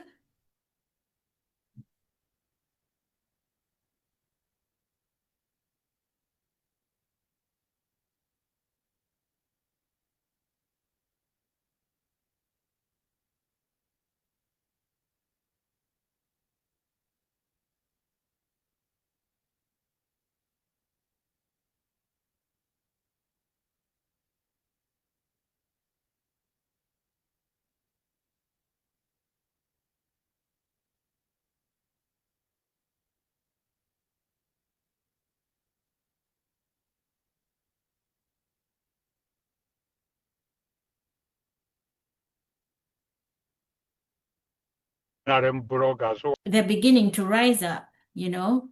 What are we doing? Why have we let Museveni hold us in captivity for this long, you know?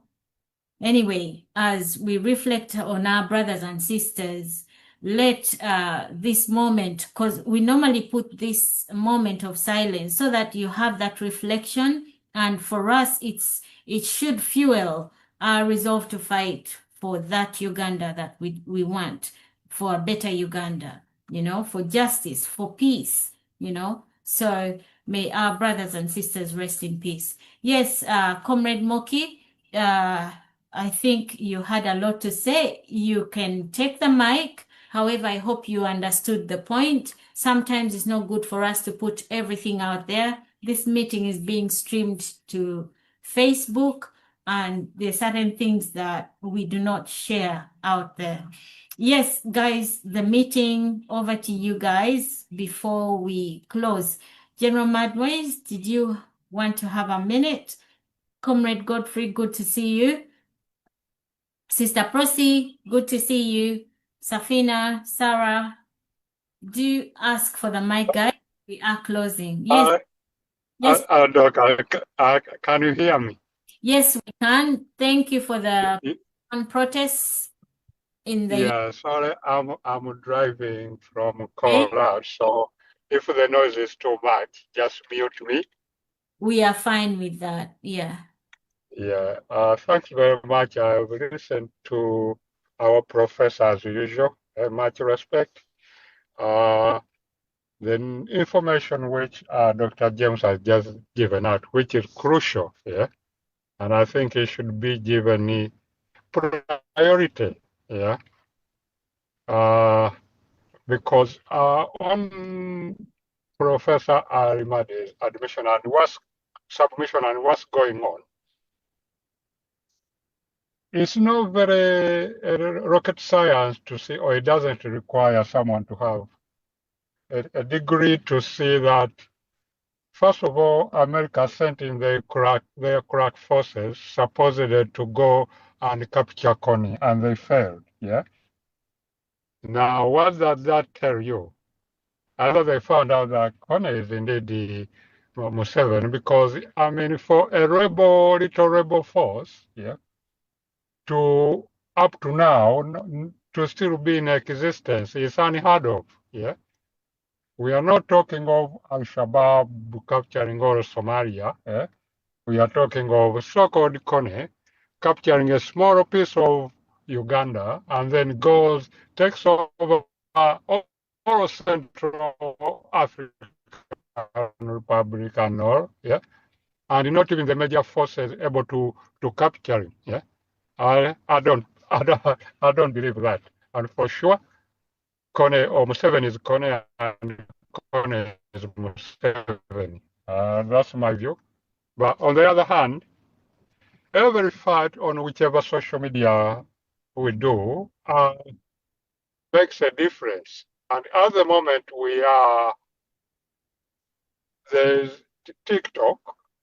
Now, a lot of people who can't access Zoom or Facebook do go on TikTok. And the encouragement that we embrace TikTok so that Museveni, they don't capture it I mean, every on the other social medias, we chase them off.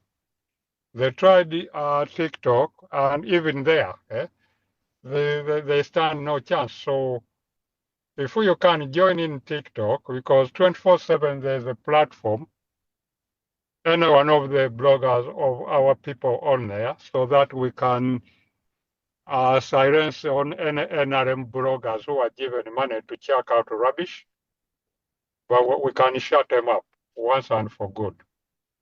But thanks very much for tireless effort. Some people are not be able to be on social media and they can go and protest. That's even great, yeah. Every effort, whichever, whether you use social media or you physically protest, adds a lot to the struggle. So let no one say that anyone idea is good or better than the other. No. So I, for one, I can go across. If I can't be on Twitter, I'll be on Facebook. If not, I'll be on TikTok, or I'll be on protest when I can. As long as we don't keep quiet and we do that effort, so we can throw the dictator out and his enablers. I'll shut up for now, and I will listen. Thanks very much. Thank you so much, comrade. Yes, Sister Mimi, do come in. And guys, there's always TikTok, General Madways. I think you'll come in and tell us a little bit about that. And I think Comrade Joe is still here. He normally holds TikTok session. Thanking you guys. And there's the night shift during the week. Don't miss that. There, yeah. Guys, the meeting will be ending in 15 minutes. you still have a few minutes. Yes, Sister Mimi, speak to us. How are you?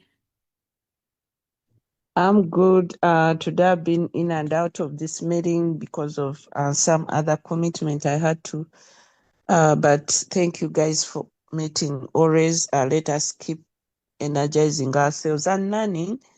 I always emphasize that there's a lot to learn. There's a lot of things we have to learn, especially in this struggle. It's not an easy struggle, but let us be encouraged and let us support each other, because the only way, if we work in isolation, we get discouraged, we get burnt out, but as we encourage each other, I know we're gonna get there.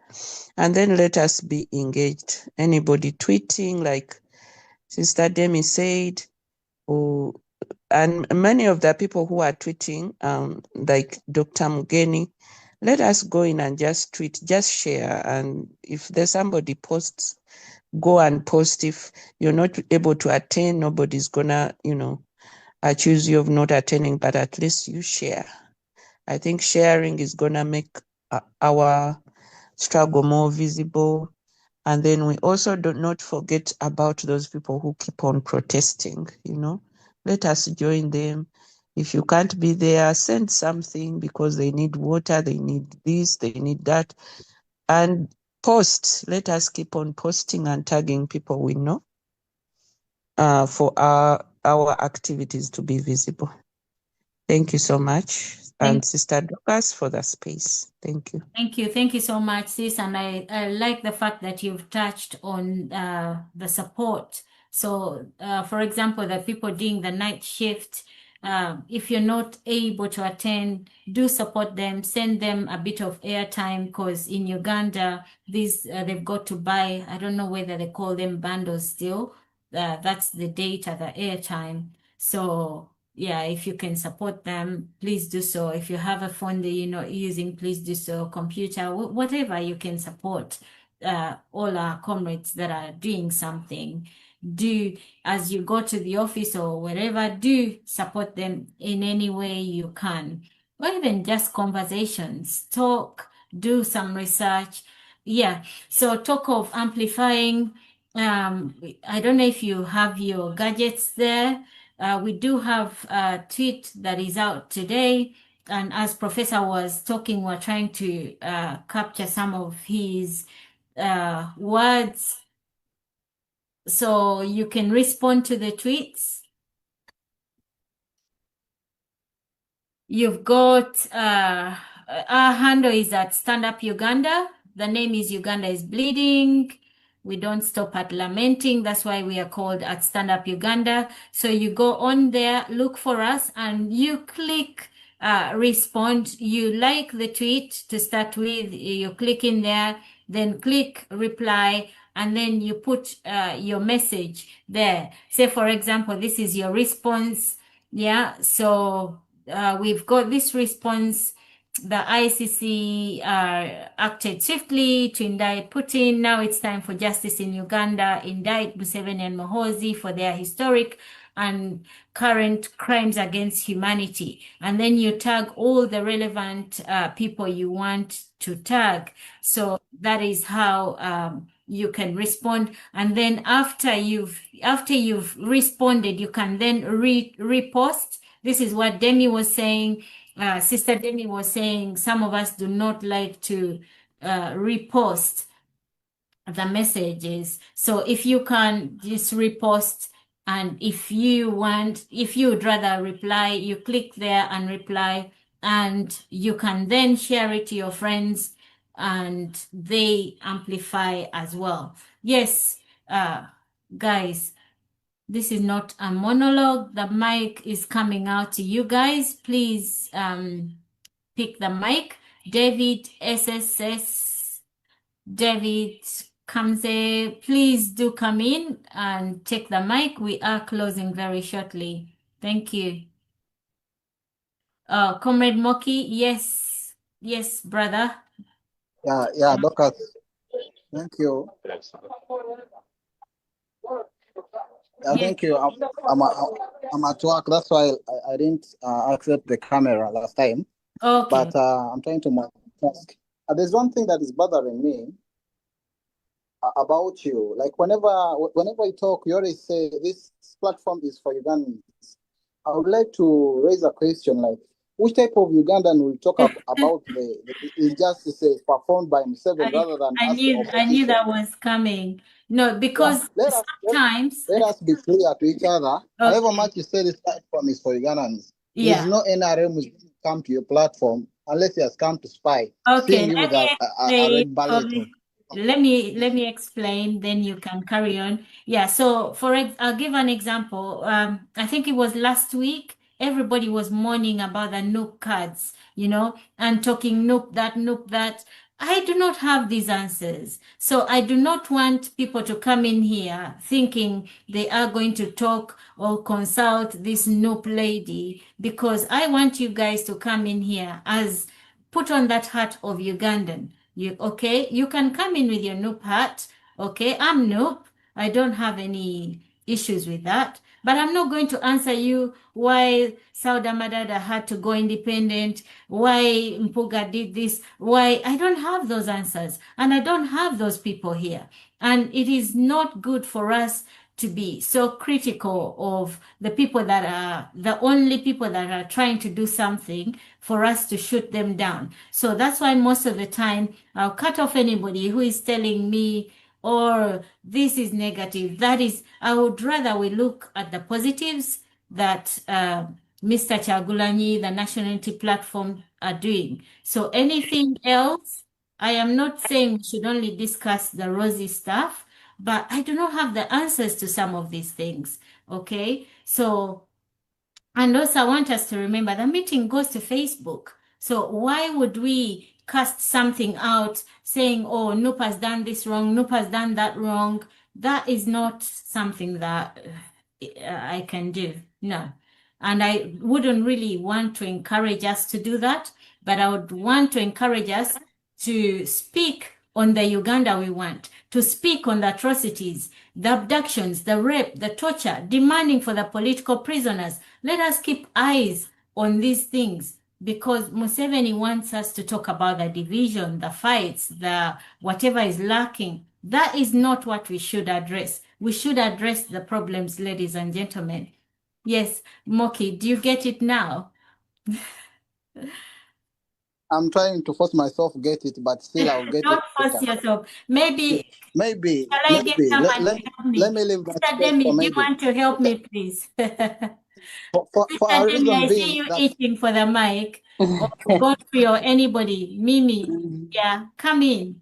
Tell me. Myself, Are you coming to shoot me too? No. I don't. I'm really torn between the two, because I want the program to be about Uganda because it's Uganda breeding, and I want other people who are like more of noob to give their opinions as well. But how do we get the balance, and what is our intention here? What is our aim is where we have to find the balance. Because we want to attract the other people in our arms to come here and join. But are they going to join? Are they going to be put off because it's highly dominated of Noop ideas, Noop. But I want to share with you something. Dorcas, give me some time. I want to share with you 2 points. One, I understand when Sister Mimi talks about the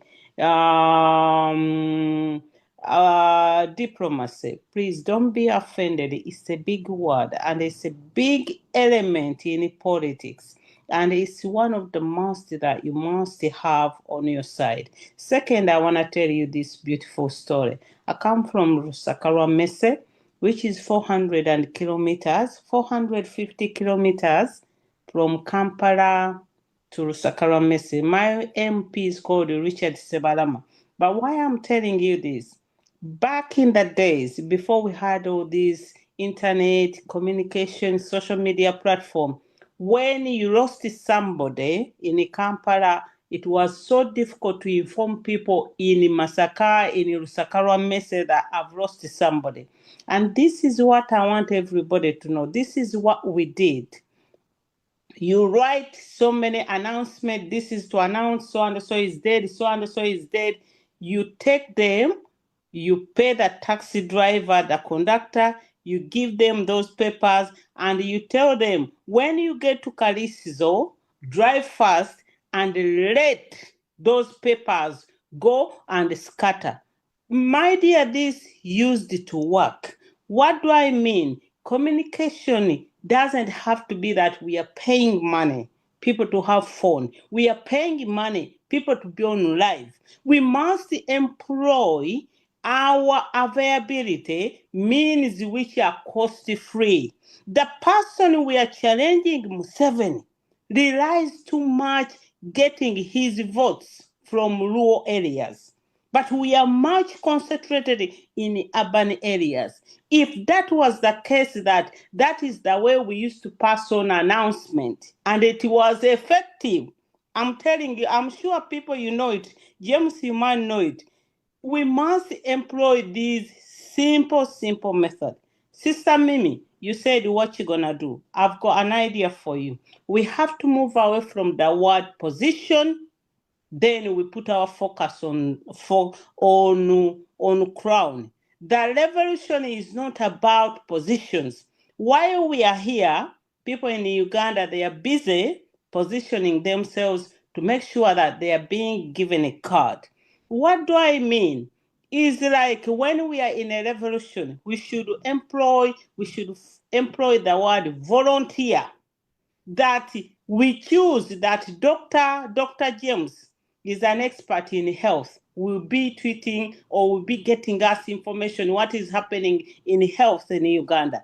Then we can do things like constitution, that every day that we assign people who is going to be reading the messages for the foreign secretary in the UK, who is all this is what is going to work for us. And this is what is going to take away that people, they don't want to, they take you were more, they don't understand you. Everybody, because the problem we have now, people, they want to be talked about by Bobby Wine. Oh, once that name is mentioned, somebody becomes a hero that day. Somebody feels so great. No, we should tulina okwebereramu. Tulina okwebereramu nga buli muntu okola ekintu si kuba nti olina okubeera recognized, you are going to be paid. So I leave you that beautiful story. That is how I grew up. When we wanted to make announcement, that is how we used to do, and my dear, it was very effective. So I end up by saying that candidates who are going to be announced on Monday, who have already announced, for me, I'm sorry, I'm not going to dip in my pockets. I did last year massively. But I'm just giving you ideas how you can reach out to that common man that Museveni one day said, I'm not coming for the TV debate because the people who vote me, they are in the village, and those are the people I'm going to see. And as you can see, as I end up, it's sadly that NRM now have got a list of people who are going unopposed. Not even, we haven't got to the general election, but they already assured to qualify for 2026. So Monday, 19th, I'm anxiously waiting to see who is going to contest against Moses Ali. And if you remember here, it's one question I asked one of our leaders, and she purposely ignored me. But I don't mind. Maybe she had good reasons. That's fine. But I'm anxiously waiting 19th September. Who is going to contest against Moses? We cannot let certain things go on. For me, that is how I see my debate, and that is how I'm going to leave it. You have a nice Saturday. I hope you start dropping Even UN, when they are dropping food aid, they normally bring food and they just drop it, and people, they pick it up. So why don't we employ such methods? Thank you. Nice weekend. Thank you. Yes, before you go, I just really want to illustrate something. Yes. Let's listen to this for just not even a minute. Steve, your son and the dictator today. Sit down. You see, I've never seen this man before. But as soon as I see his face, yeah, that is the man. That is the cab driver. He is now a billionaire in Uganda. That's the man who uprooted Uganda. That's the man who is torturing Ugandans.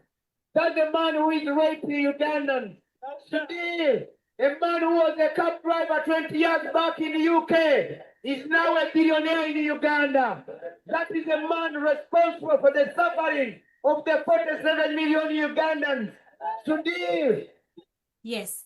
Okay. So I just played that little bit so that I illustrate something. So that was a peaceful protest by the UK team on the 12th. Today is 13th, yesterday. Okay. And they were at Whitehall. So when you're speaking, you've got to actually capture the audience. So these guys were actually demonstrating because these guys came from Uganda for business summit. They want to tell people how they've got businesses and people in the UK should invest, blah, blah, blah. So our comrade is telling Sudil and calling him out, okay, and exposing and of course crying out, these are the people responsible for killing, for murdering our brothers, for doing this, for doing that, you know. But if, for example, these comrades now just went there and started saying, oh, Mpuga Yalia, Bobby Wine is this, you know, like if you just went to complain, who will understand what you're even talking about? So this message, when you listen to it, it is very loud and clear. And yes, going to what Demi said, she was wondering what should we, how should we conduct the meeting? From the name, Uganda is bleeding. We are trying to tell whoever comes in to listen to us, friends of Uganda, the international community. This meeting is being streamed live on Facebook. You know, we do not know who is watching. So we are telling them Uganda is bleeding. Museveni is torturing. He's abducting. He's kidnapping. He's murdering our brothers. We demand for Comrade Alex Waiswa. We demand for Eddie Motwe. We demand for Bobby Giant. You know, these are the things we need to discuss. We do not discuss party cards here. We do not discuss any other issues that are taking place. So I do not want people to get offended when I say, oh, guys, let's not talk about that. We do actually have what they call the diaspora meeting. So that would be an appropriate venue to discuss some of these things. And I was actually going to pass on the message to the diaspora leader, you know, because the message that Moki gave is for the Kenyan chapter. So I am going to pass that on to the diaspora leader. So some of the things we need to embrace this meeting as purely Ugandan. Let us put aside all the problems that are disturbing us. But of course, we do mobilize. There's so many other grounds where we can discuss the issues that we face every day. Yes, as we close, I see, yes, David, Joe. David hasn't spoken. Joe, just give me a second. Yes, David, do come in. Can you hear me clear? Yes, you are. Thank you. Please go on, yeah. This meeting, it has lasted for so long, and I would wish that we continue to be this way depending on the circumstances around it. But my concern is about the diaspora and the diaspora leaders. We are almost 40 plus regions in the diaspora. At least the minimum of the the numbers which are supposed to be seen on this meeting, we would have been 80 plus.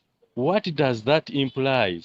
It implies that even as people in the diaspora, as leaders, we have failed to contribute or to grow this platform. Why? I remember last time initially when you started this, we were so much concerned and we used to be appointed by our chapter leaders to attend this meeting such that we can share the civic education which was shared on this platform. But at this moment, I don't know whether we have any structure or any kind of design where we are supposed to communicate to our members from different chapters that this meeting has to be there on a Saturday, on this date, on this time. This shows that we are not concerned, especially leaders, because we have the chapters, we have the platform which we pass on the communication. At least each chapter would have been with 2 representatives, just to have this communication, to share the information that has been shared on the platform on Saturday, and other people can get that information. So we should talk to the leaders, the diaspora leaders and the chapter leaders, to see at least, that is my idea, because that's we used to do. I was in UAE, though right now I'm not there, but I'm still attending. But Thank you. This platform. Thank you. Thank you so much. Other thing, yes. Thank you so much, comrade. Yes, that is a good idea, because if the leaders actually attended, concerns like Moki has had today, we would have the different avenues. But of course, we do have our diaspora meeting, which is held, I think, twice a week.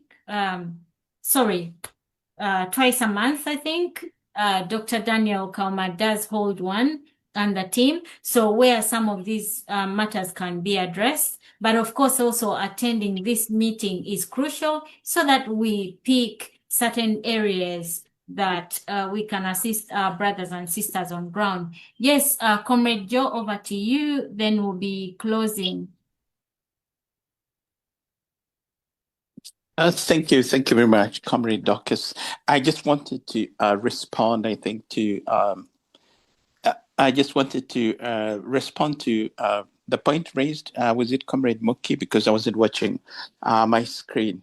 Yeah. Yes, I think this is sometimes, the tension between chapter issues and public spaces. This is a general public space. And I think there has to be some clarity about policy and implementation, or policy and application or action. So what am I saying? Some of these issues are internal matters that need to be addressed at first of all, they need to be addressed internally, but also I think there are specific platforms where it is appropriate to raise such matters. My thinking is that this is a public space, and just like I think somebody indicated, many times we have people who come here to spy, and sometimes I think it's better we retain that information to ourselves, amongst ourselves, other than letting it out. And I think Comrade Dorcas also aptly pointed out that this is streamed on Facebook. So if it is going on Facebook, we don't know who is going to listen and who is not going, how this information can be exploited.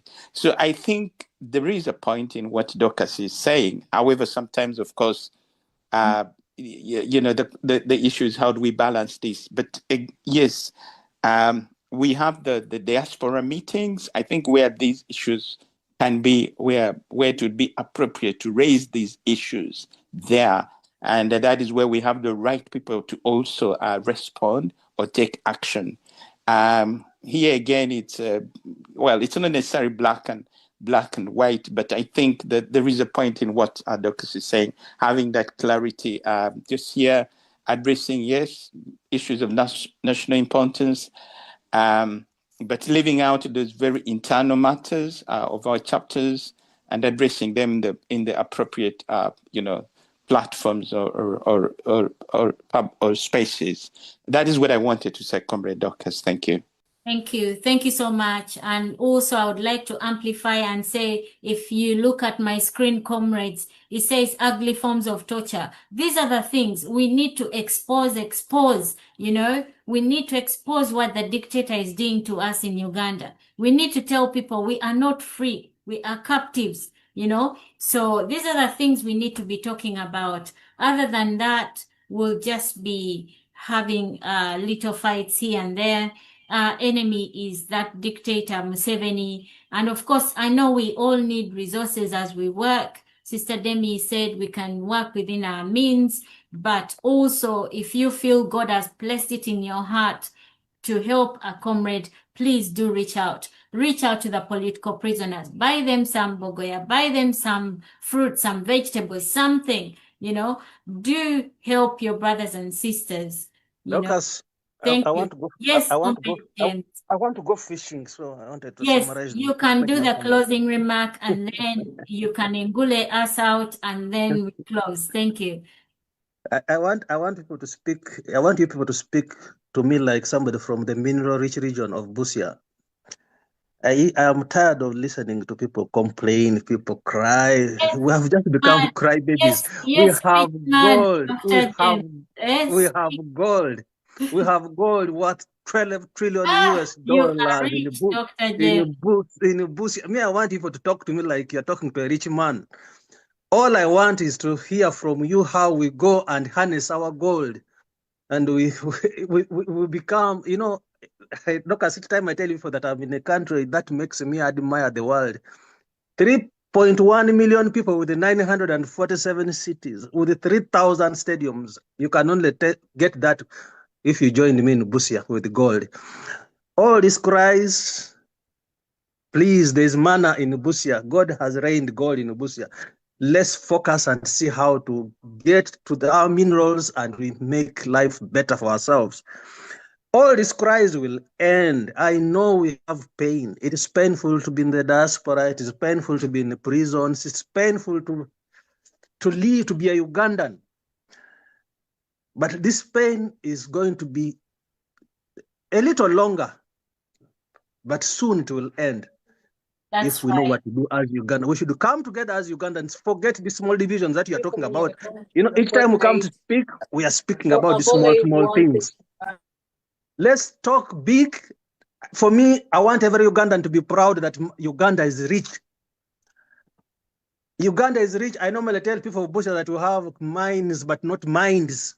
We have mines, but not minds.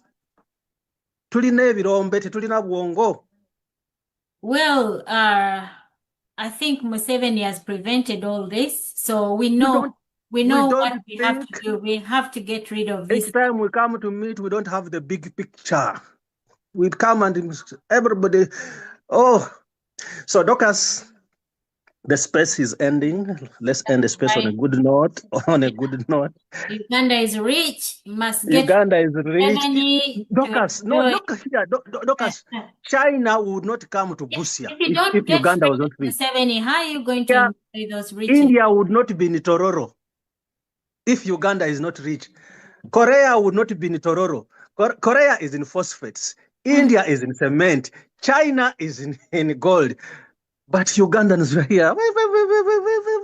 Now somebody get rid of that one person because can you go right now? You're going to go fishing. Can you go and fish? Can you go fish in Uganda and not be? You see, and yet, do you know it is even the Indians fishing the Nile perch. Enuni, which is the gallbladder of a Nile perch, is $1,000. There you go. So we have to get rid of. I'm fishing Mukene in USA. We got to get rid of that one bad guy and his team. Let's focus. And embrace Uganda. Let's have a voice that brings us together. Let's just say Ugandans. We are now active citizens. Yeah. We need to go back home. Those who are in the diaspora, why are we in the diaspora? Unless you are an envoy. If you are not an envoy, can we focus? We want to go back home.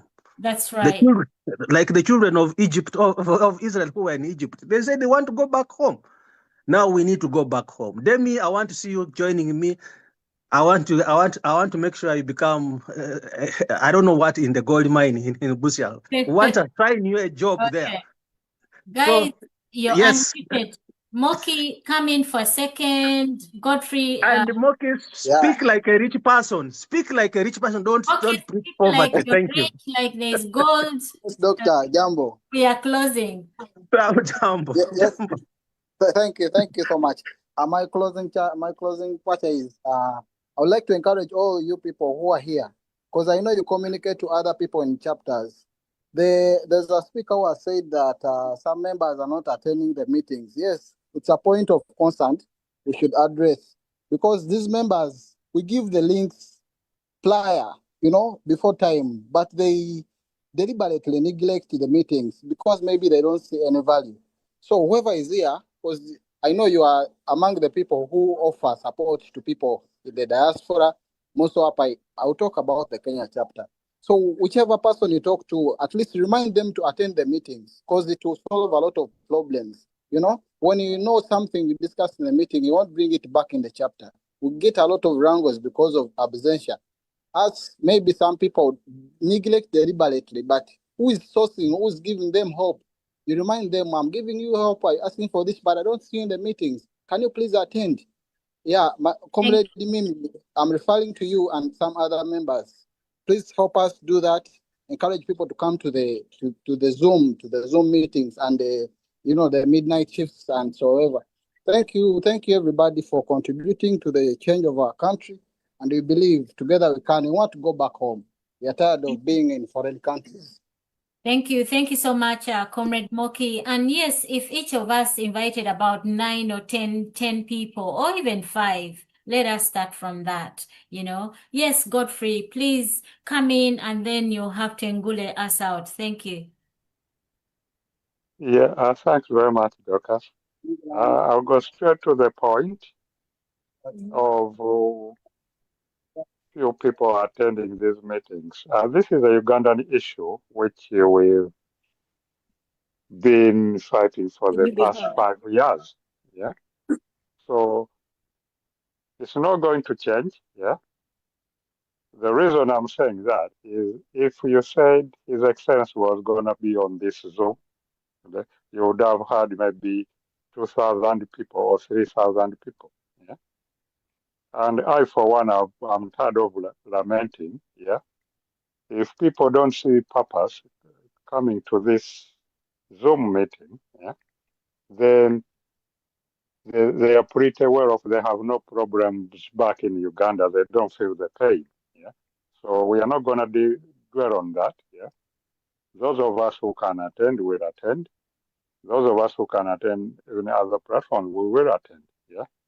So there is no point, yeah, of day in, day out to talking to people, forwarding these links, and they still don't respond. Yeah. But you would find them on other platforms which are discussing nonsense. Yeah. But we are in a democracy. We are not forcing anyone. If people have no pain, there's no point of them coming to this platform. And Dorcas, there's one thing I won't agree with you, not in a bad way. This platform, I think you needed to rephrase a bit. You see my point, that this platform is for those seeking change. Yeah. And not every Ugandan is seeking change. Some are too comfortable. Because if you are seeking change, you won't be in the NRM. Yeah? Or there are some other people who prefer to come here or to be on platform just to bash His Excellency or no leadership. But we have to draw a line. Yeah? This is a platform for all those seeking change. And if you are seeking change, you are not here to criticize Dr. Vesge, you are not here to criticize Bobby Wine or Louis Rubonga. You are welcome. Yeah? But there are certain people we will not accept. Yeah, there are certain discussions which I agree, Dorcas, we should not be discussing here that who is getting this NOP card and so on. That's not our business. Our business is to get rid of the regime, not to get party cards. Those who want party cards ought to know there are other platforms which discuss that, yeah, to give it relevance other than I and those who are on this platform. I'm hoping I'm clear on that. Not in a bad way, but that's my view. Oh, yes. Thank you very much. Yeah, you're very clear. Thank you. Thank you so much, comrade. And of course, thanking you for all you continue to do. Guys, this meeting has got to end. It's 19 past. I will unmute everybody and we will close the meeting. You all have access. Please click unmute and let somebody help us Ngule out. Yes. Yeah, but Dorcas, on a Yes, quick please. note, you disabled the chat. I wanted to Oh, apologies. You did to not. the rich man from Burisa, yeah? Oh. But I could not post anything, yeah? Oh, So I'll apologies. stay Next for time, yeah? comrade, let me know in advance. It's because of the people that bombed the chat. So sometimes I disable all those features. Apologies. My poverty is your fault then, yeah? If I can't talk to the rich man, yeah? Sorry. Rich man, you guys, you're all rich, eh? So let's end this meeting as rich people, eh? So unmute rich people. Let's end this meeting. Somebody with a voice to power. People from the Pearl of Africa. Yes, here we go. I'll step in. Good evening, good afternoon, good morning to everyone. Yes, let's end the meeting on the count of 3, 2, 1, go. We shall start with when the struggle is over, finish it off with Ngule. Okay, comrades, 3, 2, 1, go. When the struggle is over, we shall wear the victor's crown. We shall wear the victor's crown. We shall wear the victor's crown. When the struggle is over, we shall wear the victor's crown in the new Uganda. Olutalo, olutalo, ngaluete, tiliambale, tiliambale, olutalo, ngaluete, tiliambale, tulizimba de pure, tuliyambala, comrade, tuliyambala, engulezi masa. Doctor, I can hear you. Oh, the tuliyambala. Tulizimba Ugandan pure people power, everyone. Power. Tulina feza. Feza. Well, how are you gonna understand, Doctor? Tugenda tumugyeyo kati tunayitawa. Tugenda tuddayo mu nsi ensuubize. Doctor, hold on. Doctor, you talk about that, but then how are we gonna do that? We are going back, trust me. Yeah, but you keep saying that, Doctor. Give us a rundown. How are we going to do that? Please. No, that dictator in our way. He's got to be shifted first before we start thinking of the glory that we got behind it. Contact the Nepalese people. It's a war. Some people leave, some people die. Yeah. 5 million for those who have their contacts. Well, then you're giving Doctor what he says. He says we got the minds, but we haven't got the minds. If we start contacting the police people, that means we haven't got the minds. I'm sure we've got the minds. We just need to come together. But Doctor, let's not overlook the obstacle in the way. We need to shift that obstacle. Dr. Mugenyi will do the treatment. Let's go forward. You'll be the one to treat all the injured. Let's develop the minds. We have the minds. Let's develop the minds. Yeah, but doctor, it's not for just saying, man. It's action speak. Where? Let's develop the minds. How? Where? You lead. Show by example, doctor. Let's not just talk about it. You keep saying that we come The guy here has to fly. 9 bullets around those mines, eh? It's got so many stray bullets. Yes, have a But I good day.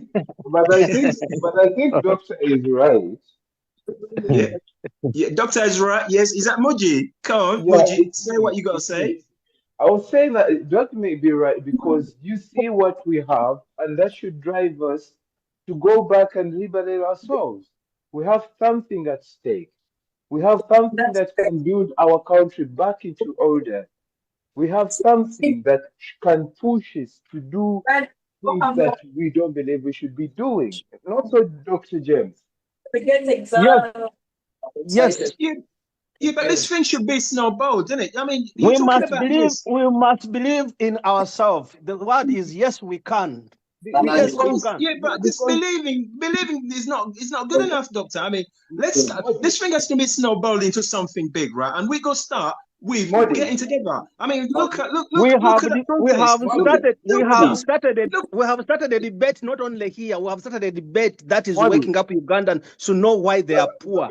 There is no way China can come to Uganda if Uganda was poor. There is no way India can come. So of course we know that. That's self-evident, doctor. That is self-evident. But there's someone who's enabling them. Can we meet on Twitter space? Can we meet on Twitter space? We can agree to disagree. For example, somebody will ask, can you tell me what motivated the young people of Nepal to rise up? How did they rise up? Did they need to go there and prepare that this is it? You bring your idea, let's do this. But there is a force that motivated them. They believe they can do it, and they did it in 2 days. In 2 days, the government was dissolved.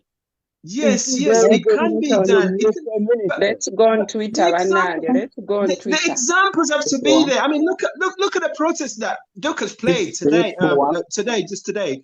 How many people turned out there? These are the things that should start motivating us from the grassroots. I didn't see my sister lady in London there. What's her name? Oh, blimey. She's just been talking not long ago. Let us join Twitter. Let us continue the conversation. Can I say one final word? What is there in Twitter? Can I say one final word here? I think we should start boycotting media platforms like the televisions, these mediocre radio stations. A whole people has been arrested. Robert, before you forget, by the way, before we go off, I want to tell you I've been engaging with people on ground. Do you know that after the dictator's son met with the chief of UCC in the evening, they started disrupting the internet in Uganda, whereby all internet are not working, and those which are working are very slow. They have already started to do what can motivate us. Go on, Robert. Like I said, we are dealing with people who are not ready to negotiate. We're not going to use violence. We have people on ground who are already fed up. Then the police didn't have to go to parliament. They didn't have to contact their MPs. They did it their way. Now, they didn't even have to go to court. Let us wait for the court. Negotiated. I mean, if you fail to negotiate, if negotiations fail, you have to do it your way. Your way is the way you have to decide on what are we going to do next. Because we've tried all measures. Our duty here is to expose it as much as we can. The more we expose it, the more energy we give the people on ground. Yes, but Robert, can I say something? Can I come in there? Right. The people on ground need our motivation, right? But yes. the people in the diaspora, right? I mean, we should be the ones to build this thing up. I mean, we don't come together as we should. There should be numbers in London at the embassy. We should be converging on the embassy to tell them the people of Uganda will going to pick up from that. And that is going to snowball into something. But we're not doing it. Brother, and we haven't even got the resistance like they have. Comrade, this is my personal view. I would like to differentiate Bobby Wine from today from Kyagulanyi. Because whenever Bobby Wine shows up, masses show up. When Kyagulanyi speaks out, you don't see not a soul. And I spoke to them over the last weekend with the events. I told them, where do you people lie? Where are you coming from? What's so special about Bobby Wine? And this is in relation to London, right? Absolutely. Why is Bobby Wine when he's on stage? And Robert, I had an idea. For example, people who have young kids who are fluent and know their rights, for example, in US or in Europe or anywhere, let your children make videos that are so vigorous, speak about their country. And inside also it can motivate. Some people will say, yesterday, get all tactics to do this. One enough was part of the security team. And I saw people in a middle age, women. Our dama and the secular. Yeah, but Muji, how are the parents going to motivate their children even if the parents are not showing out? Do you know what I mean? The parents have to lead by example. We don't need to get the children in. Let's get ourselves out there first. Parents are showing up on Bobby Wine. They're not showing up on Kyagulanyi. Most important, like Demi said, there are times you got to do it your way. This whole form of structure, these people are not following any structure system. We're the ones thinking we're doing it. MPs, they're fighting for cards. For what? And the problem is that we are all waiting for someone. Absolutely. Robert, you're waiting for someone. Modi, you're waiting for someone. I am waiting for someone. Who is that? Dr. Mungadi is waiting for someone. But the someone you're waiting, it is you. It is me. Frustrating, honestly. I saw them last night. These are people middle-aged Nebagavane. Where are you people? Where do you keep on hiding? You never show up on Kyagulanyi issues that matter. Now when it comes on stage, they all come up from their woodworks, even from Europe. I know there was Bobby Wine is here. Space. People had to. I think it's time we stood up and said, now enough of Bobby Wine. It's got to be Kyagulanyi. I mean, at the end of the day, if the president needs any funds, bring him at Trafalgar Square, get him at 2 City. Believe you me, let him just sit down there and ask for a cup of coffee, and money will be flowing in. It won't cost you even a dime to organize this madness. Because and by the way, Robert, according to what you're talking, I believe we can do, because I may say is a president doing this, but we can organize, we can organize debates about political debates whereby he is going to make keynote speeches. And after he makes his keynote speech, he can move away and we can carry on with the demonstration. Thank you. He's come for a cup of coffee with people in England. That's all. Don't even political. Then from there, that's when you're going to air your views. Okay, and they say that the president is moving in this country for a speech, for a cup of coffee, to discuss how we want our country. And that is the sole aim he's coming. He's already moved away from that Bobby Wine level. He's beyond. The sooner we elevate that level, the sooner it's going to help us. Yeah. As Dr. we are ending, I believe this is a very factual issue that our comrade has brought. Because some people, they want to get something from him. And that something is money, for example. If I bring him, people will buy the tickets, I will get 30% of it, I will get 40% of it, and then I will do this and this. We should try to know how to exploit him in liberating our country. We should start discussing on how to utilize him, to exploit him for the liberation of our country, not for the cheap ticket money. That's People right. power. Our power, Museveni. Our power. People power. Thank you, comrades. Thank you. Thank you. Thank you so much. Somebody go fishing. Let Muji say what he's got to say. Mugisha, join me on a space. I'm joining an American space. Mugisha. Join me there. Why are you only telling Mugisha? It's okay. Share it before we end the Zoom. I have put the link on. I'll put the link there. You just come there and because America, they feel they have got the most important death, and they don't look at our death as people who die in Uganda as important. So I just want Uganda is bleeding. I just want to go there and assure them. Be careful when you're talking to Dr. Mugenyi Kubanga. His people are having problems. But doctor supports them. Doctor was a tough man.